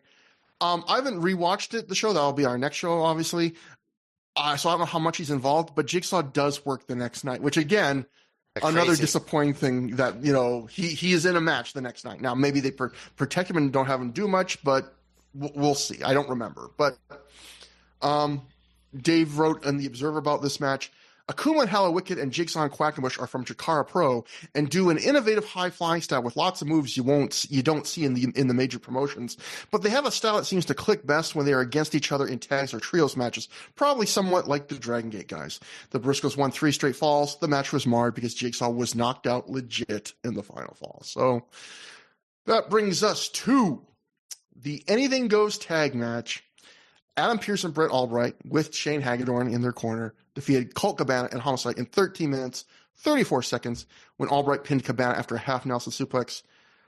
I still am bummed that Colt and Homicide are ending this ROH run of theirs with a feud against Pearce and Albright, the friggin' Hangman 2 over here. But I do have to say, now that's almost over, this little mini feud has overachieved past what I will say are admittedly rock bottom expectations. At least in ring wise, this feud has overachieved my expectations. I did not like this match as much as their prior tag match or Homicide's recent match with Albright, but this was still perfectly acceptable. I'd call it a by the numbers, fairly high energy, standard ROH crowd brawl. It's tornado tag rules, which means no tags. And it follows the standard formula of you start the match in the ring, you go to the crowd for a long time, you come back in the ring to do a final few minutes at the very end. One weird thing though about this match is Homicide gets most of the attention here, even though it's Colt's last weekend. And like, yes, technically it's Colt and Homicide's last weekend, but we didn't know it was Homicide's last weekend. We all knew it was Colt's last weekend. But a big reason why Homicide gets most of the attention here is a lot of this match is the crowd brawl in the middle. And in that section, the match splits into two. It's Homicide versus Pierce, and it's Colt versus Albright. And the camera stays almost exclusively with Homicide versus Albright. So most of this match, we're just focused on him. And again, Homicide and Albright, they do fine. The very expected stuff. Tons of chairs, guys getting tossed into them, guys getting hit with them. Homicide takes a suplex in the crowd that he barely gets up for onto an open chair, and he just seems just to graze the chair, and it looks like it just sucked that he was in pain from that. This section also does give us what I would say the highlight of the match, probably what I use as the image for this show, which is they fight back to the merch table in the back of the building, and Homicide grabs a copy of Conan's Straight Shoot Interview DVD, and he holds it up and goes, "Olale, get your DVD," and he hits Adam Pearce with it. So I have a good still of him holding the DVD. Then the match goes back to ringside. Homicide puts Hagedorn through a table outside the ring, jumping off the top turnbuckle. In the ring, he joins Cabana, and we get a double bionic elbows. And it was kind of fun to see the normally grumpy Homicide being playful and happy, teaming with his old rival. But then we get to the finish, Matt. And this match has that awful flaw some plunder matches have, where it's going at a good clip the whole way, and then at the very end, the entire match slows to a fucking crawl so that they can set up some shit. And in this case, they disconnect one of the barricades, and they prop it up in one corner of the ring, and then they grab a ladder, and they put that in another corner of the ring. And the worst part about it is, it barely has any payoff. The barricade is only used for Albright grabs Homicide upside down and swings him into the barricade, which, by the way, he could have done outside the ring. They didn't have to bring it in. People do that outside the ring all the time. And then, Matt, correct me if I'm wrong, the ladder in the corner never gets used. Yeah, I think it might be the only time I've ever seen that, where someone pulls out a weapon and they are just like, yeah, never. We're gonna forget about it. A ladder in particular, yeah. So it's not just they slow the match down to set up these props. They do like half a thing between the two props. And the finish is it doesn't involve any of that stuff. It's just a simple Shane Hagedorn distracts Colt Cabana, and Albright immediately grabs Cabana, hits him with a half Nelson suplex for the win. So a weird ending, and overall I'd give this match like a mild above average, because the rest of the match wasn't that slow. It was able to keep me modestly engaged, and there were a couple spots I described as cute or neat, but yeah, that end was definitely bizarre, I would say. This is another match where the crowd, I think, elevated it a lot. You know, I think this match in front of a deader crowd would have seemed maybe kind of bad, or at least maybe not bad, but kind of dull. And because the crowd was going nuts over it, it was entertaining.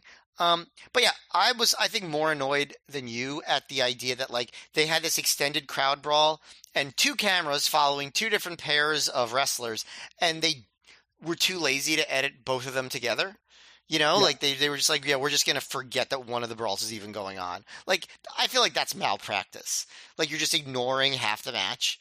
That's not okay, I don't think, if you're putting it out on DVD. That's one of the lazier editing decisions I could ever remember seeing on this show. And I thought that was a real hindrance to the match. The brawl between Pierce and Homicide was pretty good because the crowd was going nuts.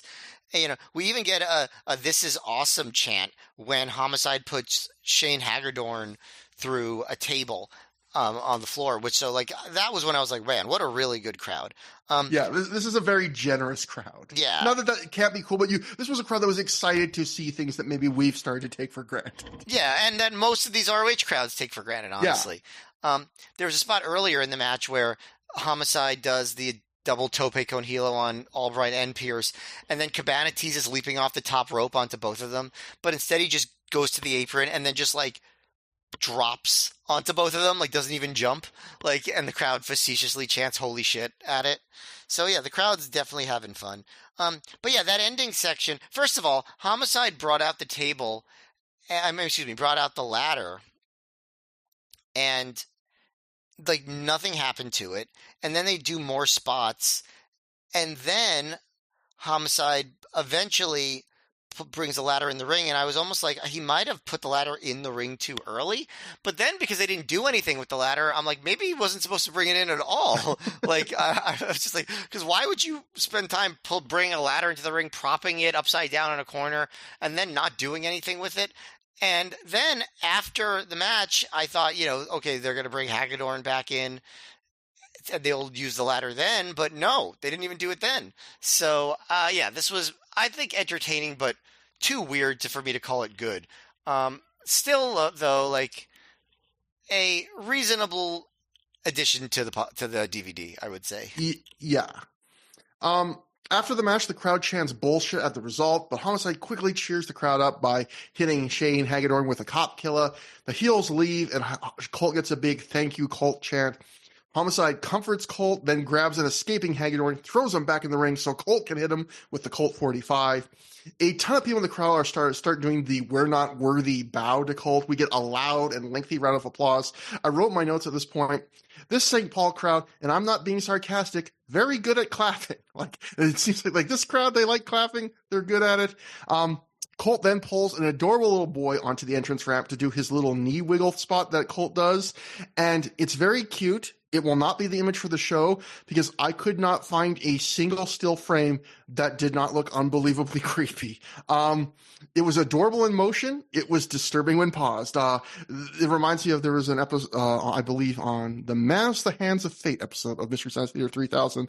There's a line I love on that where they are talking about the movie and they say every shot of this looks like somebody's last known photo. And that's what I was thinking about here. So that's not gonna be your still. No, it will be Homicide holding the DVD because I don't want to imply. Matt, I will show you after the show the still I got, and you will agree. Yeah, it is the creepiest thing. It's problematic. It's problematic. No farewell speech from Colton St. Paul. How dare he not say goodbye to the city ROH has worked 3 whole shows in? Incredibly disappointing. But it's intermission. An ROH interviewer, Rebecca Bayless, is backstage in a very, very echoey hallway with the Briscoes. She asks them about their match coming up tomorrow night against the Motor City Machine Guns, who she bills as, and I quote, the former Junior 01 heavyweight tag team champions. She says it's go time. The ROH tag titles are on the line. The Machine Guns might have held the 01 tag titles, but they hold the Noah belts and currently, or they held them as in past tense, and currently hold the ROH ones, which they call the most important tag titles in the business. Mark sends an additional message to Kevin Steen and El Generico saying that his head is right now, and if they want some, come and get it.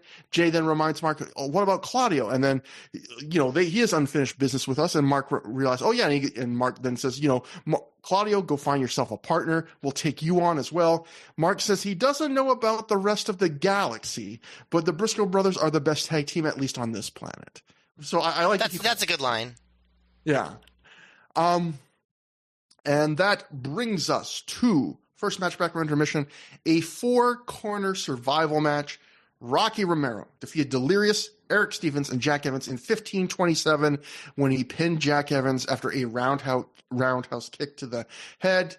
For half a second, I thought, oh, this is just another random 4-way. But then actually, there is a method to the participants here because you have one member of the No Remorse Corps, one member of the Resilience, one member of, at this point, I guess the Jack Evans Experience featuring Jack Evans.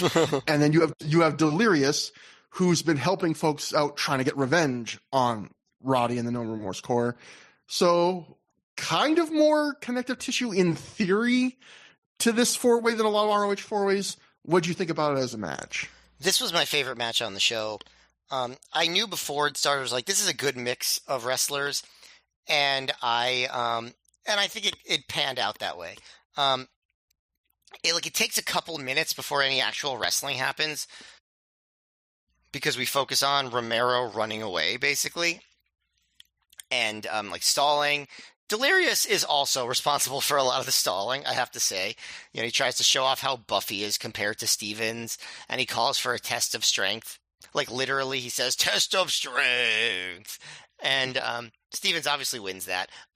But Romero is being sneaky. Evans is not in the ring at all for the first like 6 minutes. Eventually, he tags himself in, and he tries to do some flying off of Stevens, and Romero hits him with a flying knee. And at a certain point, we have Stevens and against Romero, and it's like No Remorse Corps versus the Resilience, and Stevens and Romero exchange strikes, and Stevens hits a nice belly to belly overhead on Romero, and Romero does a really nice sell all the way to the mat off of Stevens' chop. Stevens actually gets a lot of time to shine in this match, I would say.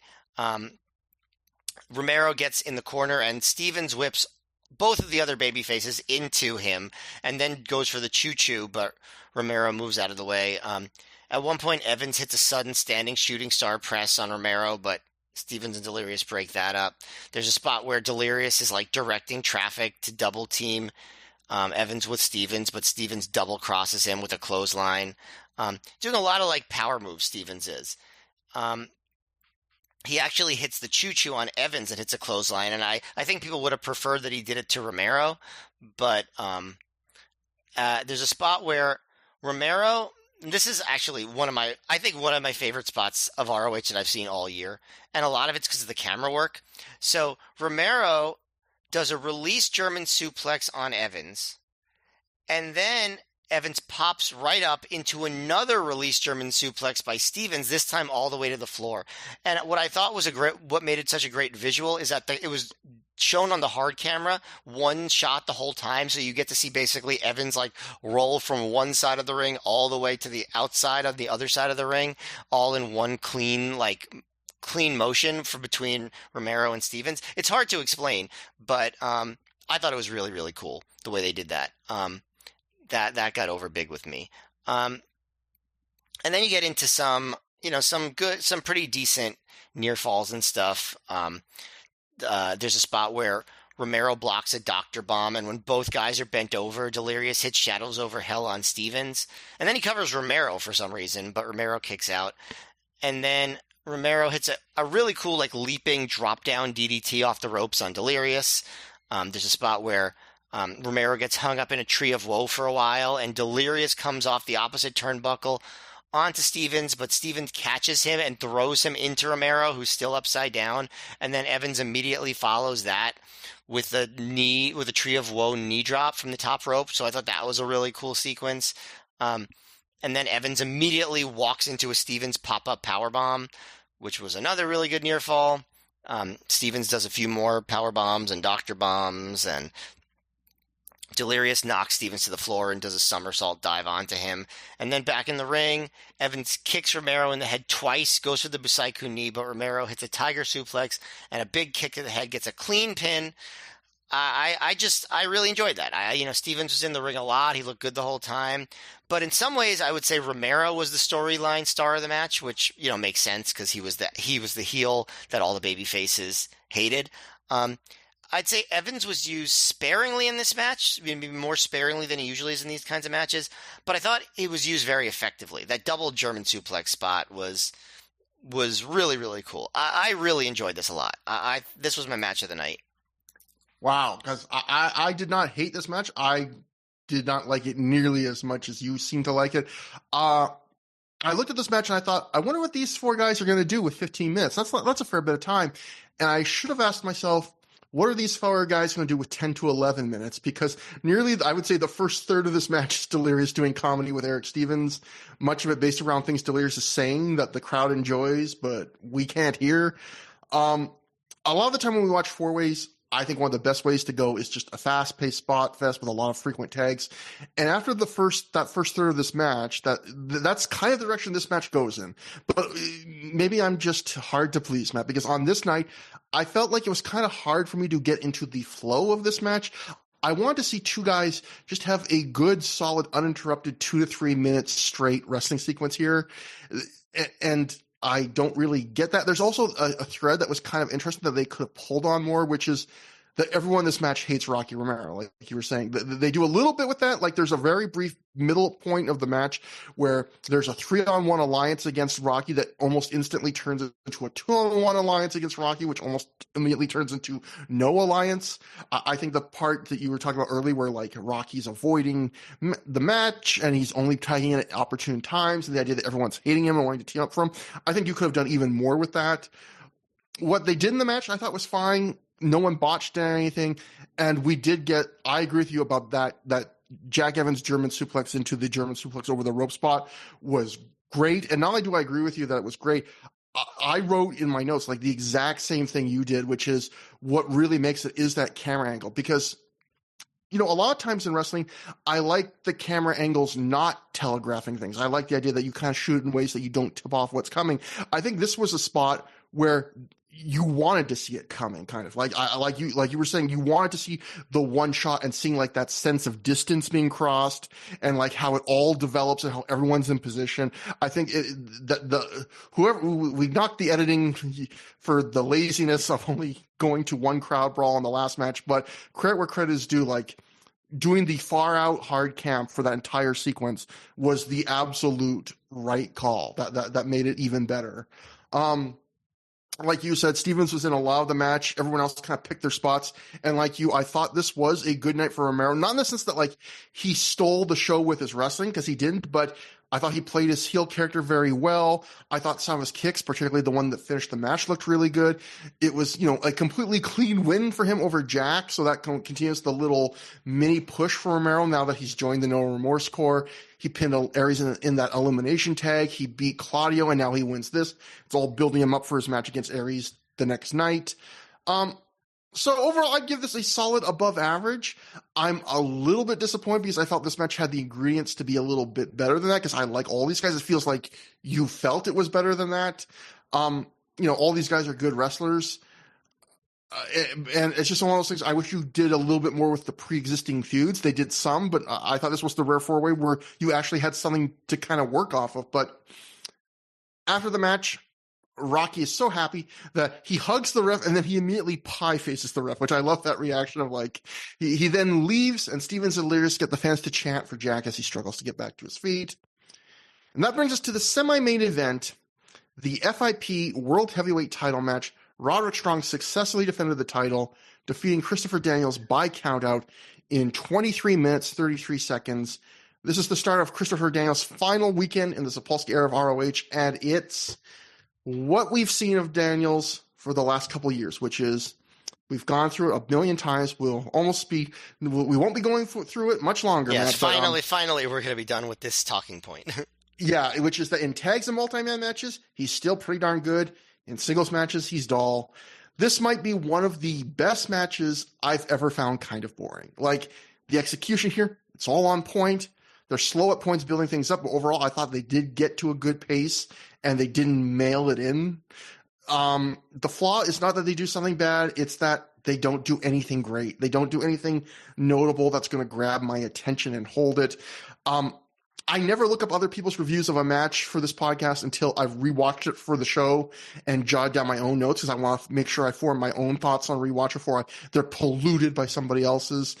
And a lot of the time, I never look up other people's reviews, but sometimes I'm interested in what other people thought of a match. And then there are matches like this, Matt, where I run to the reviews afterwards because I'm like, am I crazy? Like, does anyone else feel like this match is as kind of just flat and dull as I do? And so I run to the reviews. And maybe I'm crazy because looking at a lot of the online reviews of people that bought the DVD and watched it, there were one or two that felt my way, but I saw like there was a 3.5, a 3 3/4, an 8 out of 10. But then I looked at like the live reports, and the live reports were match was kind of boring and then got fairly good by the end, which is closer to how I felt, but maybe still a little more overly enthusiastic. So, but it was weird how it seemed like the people that watched this on DVD felt further away. Like the people that watched it live felt closer to it to how I felt it, who was watching it at home. But something I think about sometimes is when I was younger, I'd look at professional critics of things like not just wrestling, but like movies, restaurants, whatever, and wonder sometimes why they didn't like the normal, really popular stuff that I and everyone else liked, and instead they really loved and championed the really weird niche stuff. And as I've gotten older, I've realized that when you've seen a lot of anything or experienced a lot of anything in life, you start to crave things from that thing that are what you haven't seen before. Like you start, sometimes I feel like preferring a weird 6.5 out of 10 experience to like that you've never seen before over an 8 out of 10 experience that you've seen a million times. And sometimes I wonder if I'm like that with Daniels, because what he's doing here, I do think he was better in the early years of Ring of Honor, but I do also feel like when I break it down, what he's doing here isn't that different in so many ways from his early ROH work that I enjoyed a lot more. And I think Daniels is someone that, when you first see him, just how clean and professional his work is, like how rock solid and steady he is as a performer, really impresses and stands out. And maybe you take it for granted when you see it a million times, and especially when like a lot of wrestlers in execution have caught up to him by this point. But then I bet some of these reviewers had seen a lot of Christopher Daniels too, right? And they're not feeling the way I felt. And there's also a lot of wrestlers I've seen just as much matches of as I've seen of Daniels that I don't feel that way about. So who knows? But point being, the other thing I want to talk about quickly is the FIP title, which is, it's a topic we've gone over in the past, is Gabe Sapolsky feeling how he feels about secondary titles. He doesn't like them. He seems to be pretty informed by his time in ECW, where Paul Heyman with the TV title and even Taz's FTW title, you know, Paul Heyman had what were technically secondary titles, but he often booked them to be more like 1B titles to the world titles 1A, where the champs kind of ran parallel, and you could argue at different points which title was more important, especially with Rob Van Dam and the TV title. And Gabe tried that right off the bat when he took the Pure title, and he made AJ Styles its first champ, and he had him immediately start positioning him as kind of a rival with Joe, who was the world champion at that point. But then Styles got pulled immediately by TNA during the Feinstein scandal. And then what Gabe did, I don't know if he did this intentionally or unintentionally, he did end up making the Pure title more of a traditional mid-card belt. Like he had Joe hold it for a while, but then he also had John Walters hold it, Jay Lethal, Nigel McGuinness, guys who were in the mid-card that he wanted to elevate. And with Nigel, that ended up working. Like Nigel found a way to really stand out as Pure champ by being the guy who found a way to bend and break its special rules. And I think it raised his stock in the company the way a mid-card title should. And I want to make clear, I think there are a lot of ways, different ways a successful promotion can use titles. Like I think that just the World and Tag titles way can work with no mid-card titles. I think the one mid-card belt way can work. I think the 1A, 1B rival top titles can work.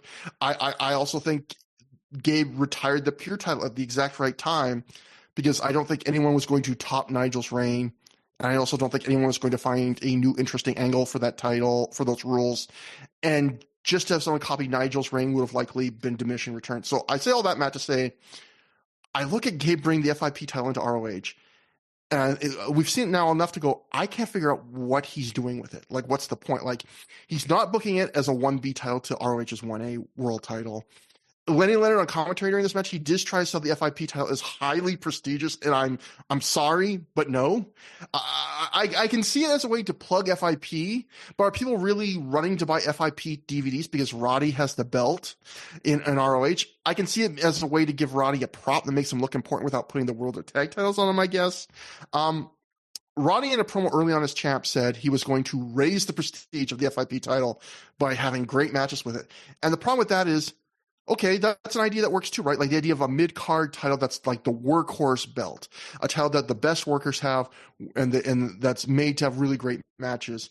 But that idea works in a place like early 90s WWF, where there were more not great workers throughout the card, and someone like Bret Hart or Shawn Michaels or Mr. Perfect having this little island in the middle of the card where they worked their asses off. That stood out in promotions that were structured that way.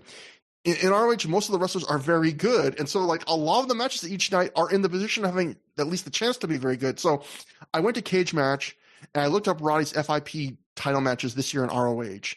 And they were against Pac and Aries. And they were good, but not great. They didn't steal the shows. They weren't like... Then the Jack Evans match that you and I both thought was great, WrestleMania weekend, I believe that wasn't for the FIP title, even though... sometimes Cage Match misses those steps, and and then I looked up cage match, so I thought, okay, what does Roddy do with the FIP title in ROH for the rest of the year? And again, sometimes cage match misses what matches are for titles or not, but according to cage match, Roddy defends the FIP title in ROH only 3 more times the rest of the year.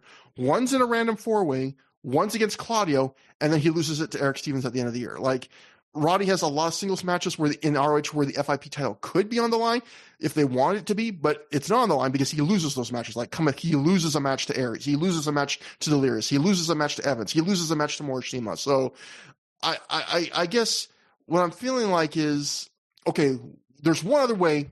I don't go on forever. This just really drove me crazy. I thought, okay, there's one other reason why you might want to have the FIP titles. You could have a title with different rules to freshen up the undercard, like the pure title, except the FIP rules it's a 20 count on the floor. So it's basically half the rules of the pure title, because the pure title had that rule too. They've just gotten rid of rope breaks. And, well, wait, wasn't the original premise with the FIP title that the wrestlers make the rules and like sometimes there's no rules and like wasn't that the idea at first? Yeah, it was almost like a House of Black rules or whatever, but then they don't do that here. At least in ROH, they don't do that here. And so we get matches like this where Roddy wins by count, but it's not as fun as when Nigel does it because, one, we've seen it before, and two, Nigel was at least sometimes fiendish and clever in the ways he won by count. In this match, the finish is Roddy tears down a piece of the barricade so he can Gibson driver Daniels onto it, which has become part of Roddy's gimmick that he injures people by doing Gibson drivers on the barricade. So I get all that. But here, Roddy pulls down the barricade. He tries to Gibson driver Daniels onto it. Daniels stops it. They fight for a second. Daniels ends up sticking his foot in the barricade and getting it caught. Roddy gets back in the ring. Daniels can't get his foot out of the barricade. He finally does, but then he tweaks his ankle and can't get back in the ring at the time, and Roddy wins by count. That finish did less than nothing for me. It's not clever like some of the Nigel finishes. It's not even heelish because Roddy didn't really do anything. It's a slip on the banana peel anticlimactic finish. It doesn't make the match more enjoyable. It doesn't make Roddy seem more of an asshole. I guess it gives Daniels an out to lose a match, even though he's a TNA contracted guy. So all that is to say, I would put this on the. This is like a somewhat above average match because it is dull. It did not bore me. That's a distinction I want to make. It was the Daniels modern special, which is sometimes we say things keep you on the edge of your seat. This is a match I would say, Matt, that keeps you on the whole seat. It's engaging enough that you're not getting up to get a corn dog, but you're not on the edge of the seat. Your ass is completely covering that chair. You're leaning back a little bit. Yeah, okay, so a few things. First of all, I agree with most of what you said about the FIP title. I actually would say that when I see a match in this era for the FIP title, it makes me, I think, like the match a little less. Like, I feel like it feels so shoehorned in, you know what I mean? Like, the matches never really click in the way that they would. I don't know, there's just something about it that makes the match feel less prestigious. I feel it's mean saying that, but I really do feel that way. Like, I don't, it's not a conscious decision to penalize a match for that. It just ends up working out that way. I don't know, does that sound like anything that you can relate to? No, it does. Just because, again, I feel like this title has, like, I think what happens is when you hear this is matches for any title, it prompts you to think, oh, this should be more special. And then you think of maybe the things I just said about the FIP title, and you go, well, it feels like you're asking me to feel more special, but when I think about it, it's not special. It's like your parents tell you, like, we're going to, I don't know, some place, and you get excited for a second, and then you realize that place is the dentist or something. Like, it's like, for a half second you thought, we're going somewhere, and then it's like, oh, we're going to the grocery store.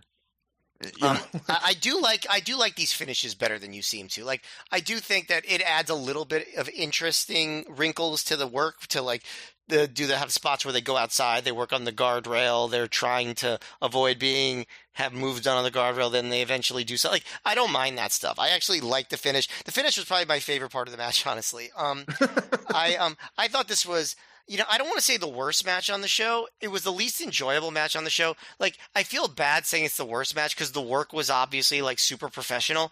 But, like, okay, think about it like this. There are bands out there where the musicians are, like, on point. super technically proficient guitar players, amazingly, technical singers and drummers and all this stuff. But what makes a band good to me isn't that, it's the songs they put together and how the parts come together. And there are plenty of bands that have worse technical singers and players that I think are better than bands with better technical singers and players because the songs are better and the performance has more heart. And that's That's how an amazing comparison. Can I just say that is that is like the perfect comparison, especially like, yeah, like he's like Christopher Daniels said that he even looks on him. It's like a Joe Satriani or something. It's like, yeah. It's like, I love that you could play a 12-string guitar, but I just want to hear the Ramones. Yeah, the Ramones is gonna be my exact example of what I was talking about, or just like a lot of like punk bands or whatever. But like, yeah, exactly. So like, am I gonna say that like, technically speaking, the Dangerous Angels and the Minnesota Home Wrecking Crew was a better match than this? No. But do I think it was a better match than this? Yes. Like it was more exciting, more entertaining, just had more emotion to it. This match had it had what a lot of these Daniels matches often have, which is a lack of soul. Um, and that's certainly not true of every Daniels match. I'm not saying that that's like something that Daniels has, weighing him down all the time, but it happens a lot in these matches. And I think it was actually worse in this match because recently we saw Daniels acting as a heel, right? Against the Briscoes in Chicago. He was a full-on heel. And Yeah. he clearly did not want to do that here. He had Allison Danger with him for the first time in a while. She was egging the crowd on. Obviously, Roderick is a big-time heel. So, excuse me, by default, Daniels was the babyface, but he also didn't want to play up the babyface side of it. So as a result, he just like flattened his personality completely. So he just had none, and that made it even worse. So like I think this match this just didn't have soul. Like it had technical abilities. The other thing I would say is I've said this before to matches. This match had physical effort. These guys worked hard.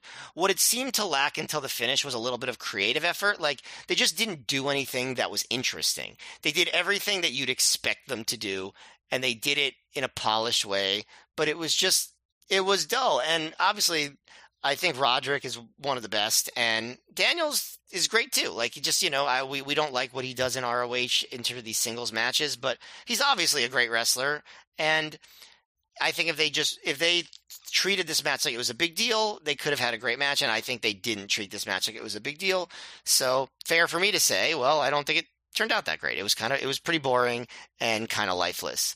So I guess that's the takeaway. I feel pretty similar about the match to you, but I did enjoy the finish, whereas I guess you hated it.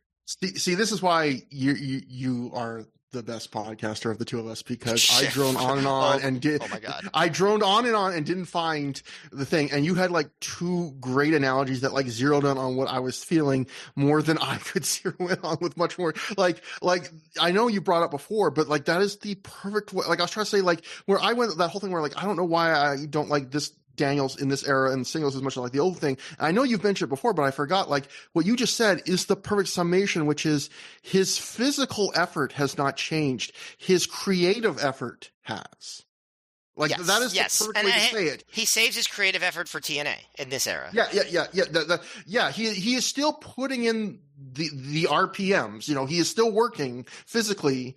It's just you don't see any new ideas or real like genuine inspiration. It is just him. Yeah, and that is the perfect way to sum up what's been missing.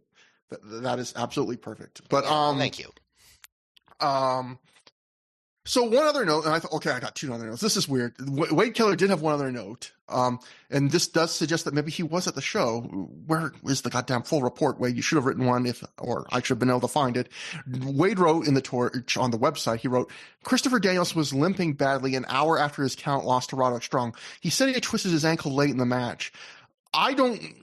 So are they trying to say that was a shoot? Because I think that was clearly the planned finish of the match, but the way Wade is acting, it's like he twisted his ankle and Daniels was still limping. Like, was Daniels trying to work Wade? I maybe that was real. I don't believe it was real. I mean, was that reported anywhere else? Not that I saw. No. Yeah, so there you go. And the other, okay, Matt, you said your favorite part of the match might have been the finish. This is my favorite part of the match. There's a moment in the middle of this match where Roddy puts Daniels in a head scissors, and there's a guy who starts doing blood curdling screams in pain, like to mimic how Daniels should be selling. And Roddy just looks at the guy and points to the fan of the crowd, and he goes, "That guy knows." It was just so weird. So after the match, we join Jimmy Jacobs backstage again, who says how he now finally has the time to talk about what's going on with him, at which point Shane Hagedorn, who's nursing an ice pack, as well as Adam Pearce and Brent Albright walk by. Pearce asks what's going on with Jimmy's knee. Shane asks if Jimmy's been getting any of that backdoor action, and Jimmy gets angry. He storms off. Pearce says tomorrow's Colt's last match. Is he supposed to say it's an honor to be in it with Colt? Is he supposed to thank him? Is he supposed to give him accolades? Is he supposed to reference their 10 years of personal history of them almost living and dying together on road trips? Is he supposed to talk about how special it is that Colt's mom makes one hell of a plate of scrambled eggs? Pearce thinks Colt's problem is that he expects tomorrow to be one big happy ha-ha with hugs and kisses where everyone's going to go home happy. He says if Colt comes out teary-eyed tomorrow night wanting to say goodbye to Chicago, Pearce reminds Colt that before it was Colt's town, it was Pearce's town. He says if Colt thinks it's going to be hugs and kisses, he's got another thing coming. He's not leaving Chicago without a fight. And he thanks Colt for all the good times and the great memories. And I thought this was another very good Adam Pearce promo. Like, and by the way, a great promo, and he toned down the heelishness even a little bit. Like there was sentimentality in this, and like I think that was called for. And I really was impressed by that promo. Pearce is like one of the best promo guys ROH has in this era. And sadly right now he's not getting like a lot to do with it, but, yeah, you know what I love about this promo too? It's one of those promos where if I read it, maybe it's one of those promos where I think the delivery too really impacts it. So it's probably you appreciate more if you watched it, but, I like that's one of those promos too, that where the heels kind of do a trick where they stress how important the match is by telling you how it's not important. Like he kind of tells you what it's supposed to be by saying that's what it's not going to be. Like you think this is going to be this great heartwarming thing where you say goodbye to Chicago, but he's kind of by saying I'm going to make sure that doesn't happen. He's saying the stakes for it, like what his goal as the heel is, but he's also kind of telling you, well, of course that's what it's going to be. It is going to be the heartwarming say goodbye. And I like that sometimes where heels are like, this isn't going to be you winning the title and having a great time and at the end of a great, I like that sometimes where you do that trick if you can do it like in the right way. And I thought he did it here good. So that brings us to the main event. The Ring of Honor World Title match. Takeshi Morishima successfully defended the title when he defeated Austin Aries via pinfall in 1504 after he hit a backdrop driver. This is it, man. This is, again, like I said at the start of the show, bookending the show with hometown heroes, except Aries is not, he gets a hometown reaction, but he's announced, it is funny because Bobby Cruz announces him is from Wisconsin, which he's from, but then he makes a point to like whisper to Bobby to make sure he announces him, but trained in St. Paul, Minnesota, which again is the big reaction. Proudly trained in Minnesota. I think he said Minneapolis, but still, same things. Twin Cities. Yeah, somewhere in Minnesota. Yeah, in the Twin Cities. So what do you think about this as the main event? Definitely interesting from like a size standpoint, right? Yeah, and I think they were trying to have reference the big match with Samoa Joe. I really loved the beginning where Aries just came out of the blocks real hot with attacking Morishima in the corner. Morishima is, shoving him away. Aries keeps getting up, coming back every single time, blocks an early backdrop driver attempt. He hits the heat-seeking missile early.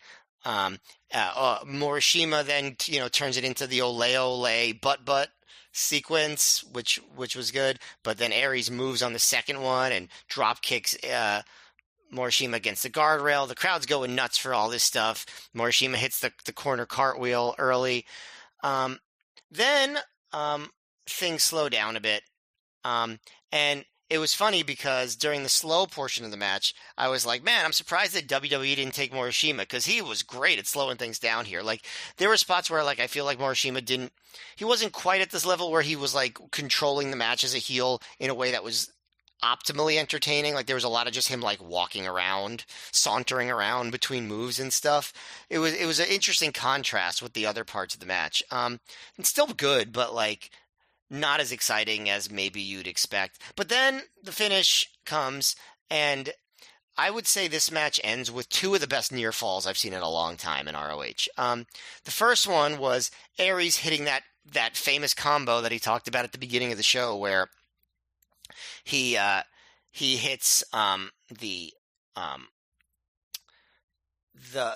punt to the head, then the brain buster, then the 450, and during this near fall, basically. Okay, so at the last second, you see it like from. It's another spot where the camera angle just added to it incredibly well. The camera is shooting like from, you see Aries, you see Todd Sinclair counting in the foreground.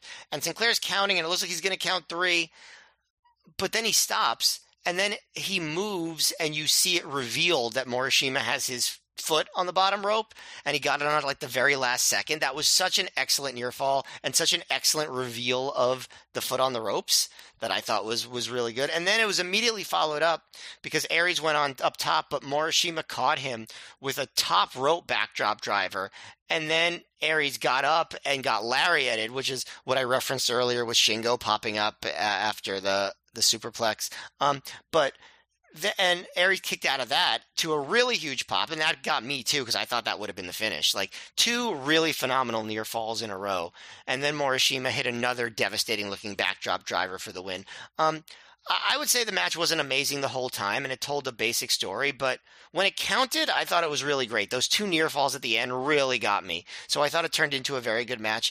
I was surprised that they didn't work the story of like they kind of did with Aries and Joe, of Aries trying to tire Morishima out like throughout the match. Like I feel like that storyline really didn't play into things. You know, Aries moved fast at the beginning, but I got real slow in the middle, and then that hot finish. So I think they could have done more with the story and like the parallels to the Joe match. But I really liked the beginning. I really liked the ending. So in the end, I thought this was very good. I like this match pretty similar to you. I maybe liked it a scotch more than you, but you said very good. I would give that the same rate. Like I would give this like 3 3/4 stars if I was doing a star rating.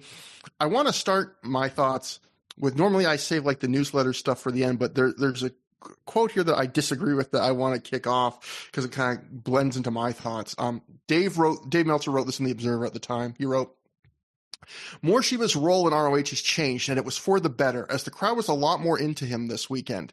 The original role they wanted for him was to be Stan Hansen, the big aggressive guy who takes charge and doesn't sell much. However, the strongest part of Morishima's game is his ability to sell for smaller guys and make them look good.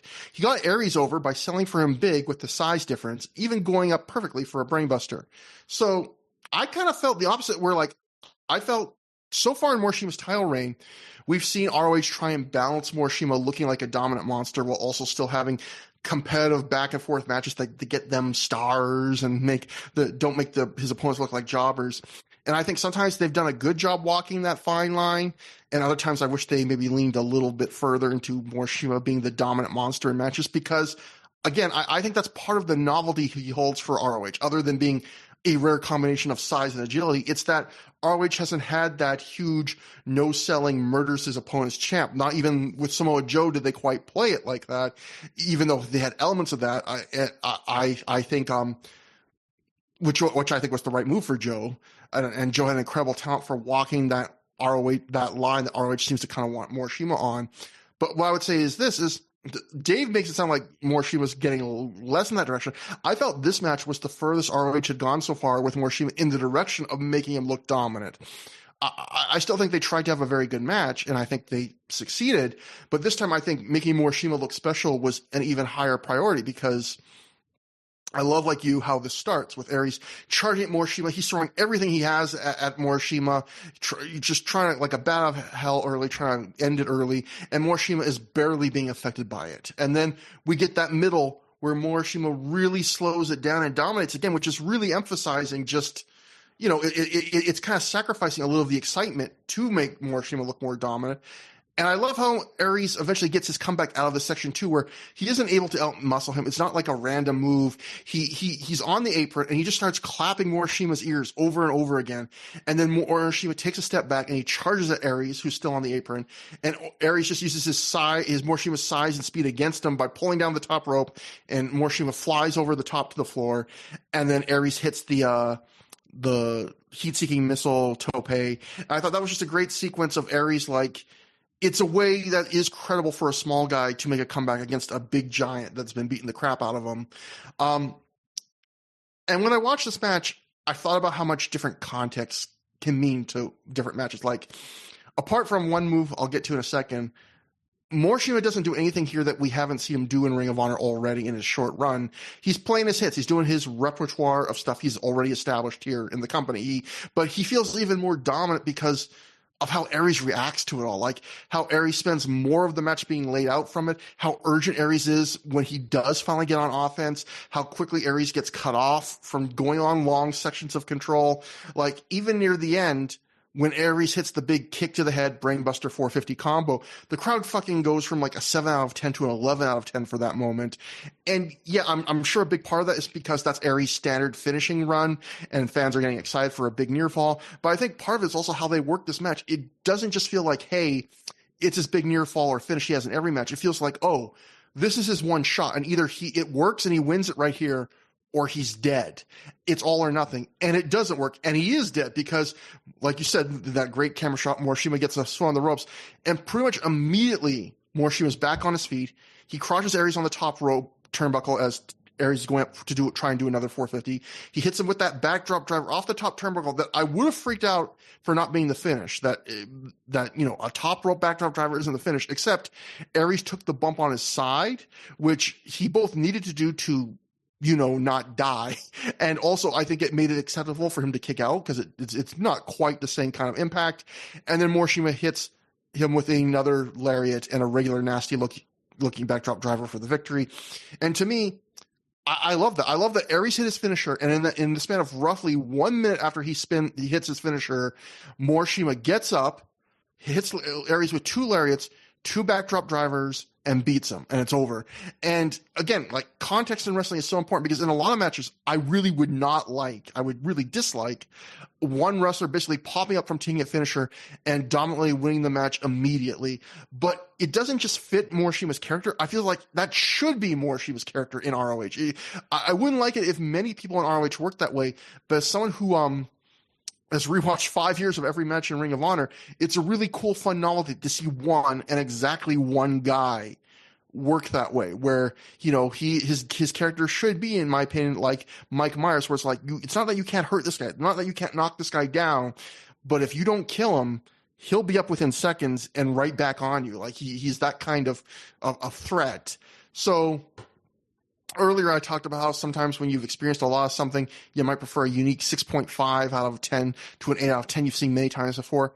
Again, to me, this is very good, 3 3/4 stars, but I really enjoyed it and wouldn't have wanted them to work it in another way. Like, there's another world where they don't play to the size difference, where they work more evenly, and so the middle section is faster paced, and maybe they trade a couple more minutes of near falls at the end. And from a sheer 2 wrestlers doing a lot of big, exciting moves and having the fastest pace possible standpoint, maybe it would have been a quote unquote better match. But I wouldn't have enjoyed it as much as this because I see a million kinds of those matches, both in Ring of Honor in this era and as well as today. I see far fewer matches like this. And if it's, again, that exact tone I want from Morishima. And also, to be fair, they didn't sacrifice that much of those other things. They sacrificed just a little bit to make Morishima look a little bit more like a monster to me from the way the 2 of these guys worked. And yeah, I really liked it for that. The other thing I want to talk about is how much they referenced Samoa Joe in this match, which makes sense because they're doing what Aries promo did at the start of the show, which is to tell you the story of Aries dethroning Joe, a guy with a lot of similarities to Morishima, which hopefully will make you think that Aries can win, and also makes Morishima look good when he beats Aries because he's passing a challenge as champ that Joe didn't pass as champ. My problem is, like I said with the promo up top, they want to sell Morishima as equal, if not superior to Joe. And like commentary here talks about how Morishima is larger, more agile, and more intimidating than Joe. And when I hear stuff like that, again, I really wish they didn't have Joe beat Morishima because it kind of rings a little bit hollow. But I get that that bothers me more than it probably bothered you and a lot of other people. So overall, though, I thought this was very good. I thought they did a good job here. But after the match, Morishima very quickly puts the ROH World title in his mouth, and he walks to the back with it, leaving Aries to get the big chant from his hometown, or I guess training town fans. And then we join Rebecca Bayless backstage with Jimmy Jacobs. She says Jimmy's requested some interview time, and she's wondering what's going on with Jimmy and Lacey. Jimmy says, of course everyone is wondering. This locker room is full of disrespectful jocks and gossips, but despite the primate mentality here, he'll set the record straight. At this point, Roderick Strong and Rocky Romero walk in and interrupt. Jimmy gets pissed, saying he's sick of this locker room, he's sick of this disrespect, and none of you apes know how to treat a lady. Jimmy says, not a single damn one of you jocks knows what happened between me and Lacey. Jimmy storms away. Roderick shows off his new FIP World Heavyweight title belt, which now has the word world engraved into it since he defended in Europe for ROH a bunch of shows ago. Right, says he told us when he won this belt, he was going to raise the prestige of it, and he has. Rocky, meanwhile, is celebrating what he calls a big win and says Jack Evans has been called off to the hospital with a concussion. Rocky says next time Jack won't get up from his face kick. They walk away laughing as Rebecca Bayless tells us ROH will see us tomorrow in Chicago. Not a very good promo by those two guys. No, Rocky has more. He's definitely not deer in the headlights as he was in 2004, but he still has a little ways to go before he becomes modern day Rocky in terms of his ease in talking. Right. Matt, who won the Matt Trophy? Was it Matt F? I'm no Jim Ross, so I can't give the award to myself. Not this time, anyway. But if I was in the crowd, I would give the award to myself because the crowd wins the award this time. I think they really elevated this show a lot. I would say almost every single match was made better by the crowd reactions, and I can picture several of those matches on other shows seeming significantly worse because of other crowds that we've watched. So I really think the crowd deserves it more than any individual performer on this particular night. That is exactly who I would have given it to, and I completely agree. And as for the show itself, it's a B show, and it's I think I might have used this descriptor one other time, and I think it applies to this show. It's a show where neat stuff happens, but stuff that might not be neat to people that aren't regular viewers and isn't maybe neat to warrant going out of your way to see. Like I had a perfectly enjoyable time watching this show, but like there's a lot of things I would say are neat to a regular ROH fan. Like in other words, it's neat that the women got to open the show and got a decent amount of time for once and did well. But to a average 25-year-old who's saying, should I go back and watch this show? You're just gonna go, what? I've seen a women's match like this a million times these days. Like, what are you talking about? Or it was neat as a fan to see Jimmy Rave get a hero's welcome when he's been a heel that he probably didn't even expect. But to a random fan that might go, oh, it's a guy getting a return, he gets a pop, but it was neat to me. It was neat seeing Aries, Morishima work a little bit more of a monster and Aries helping him with that. It was neat seeing the Chikara guys making their debut in Ring of Honor. Again, this is stuff that a lot of people might go, it doesn't really matter to me. To me, it's a B show. It's a fine B show. It doesn't have that one, you have to go see it match on it. If you're a real hardcore ROH loves all the little minutia of indie wrestling history, there's some stuff for you here. Yeah, I think I might have even liked the show a little more than you. I think because of the crowd, because I just feel like every segment, except maybe the FIP title match, which ironically was the longest match on the show, but I think every segment hit for me in some way or another. Like it was just a very, very breezy, easy to watch, enjoyable B show. So I would say it's a legitimately good show is how I would describe it. Yeah, and again, one of the better crowds. I felt really bad watching the show at the end because I was like, again, I know it probably wasn't economically feasible. It was a pain in the ass to go that far to go there. But just the crowd reaction, I was like, this crowd deserved another show. And they don't get one. So that brings us to plugs. ThROH The Years at gmail.com. THROH for through. I spell it out, even though you must know how it's spelled if you've downloaded the podcast. I don't know why. I just do it. Trevor Dame on Twitter, at MayorMGF on Twitter. For Matt, similar stuff for Blue Sky. You can just look it up yourselves. Next time on the show, we will be covering the second half of this double shot. It is a big show. Good times, great memories. It is Colt Cabana's farewell. It is also Christopher Daniels' farewell to us on Through the Years. It is Shingo's farewell to us. Well, he'll be coming back for a couple Japan matches and like WrestleMania weekend matches, but essentially his farewell to us. Daniels, Homicide, Allison Danger, just so many people are leaving. And on top of that, the card, you've got Shingo versus Morishima and Shingo's farewell for the world title in a big Noah versus Dragon Gate match.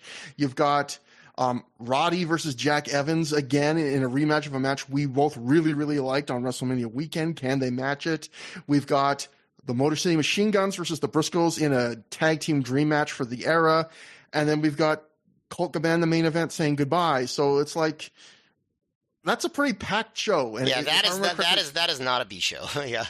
Yeah, if I remember correctly, that is like a 3-hour and 39-minute DVD. So that is all right. Like, we got to get started, don't we? Yeah, that is going to be a long one. So, we've been through a few more sedate shows. We are now going to be entering a 3-show stretch of that show, then the show where Bryan Danielson comes back after everyone gets pulled by TNA or ROH stops booking them, and then the first ever ROH show on pay-per-view. So we're now entering like another little mini run of significant shows. The things are picking up for the summer. So we'll be there. Hope you'll be there with us too. Until then, until next time, have a good time. Have a great time.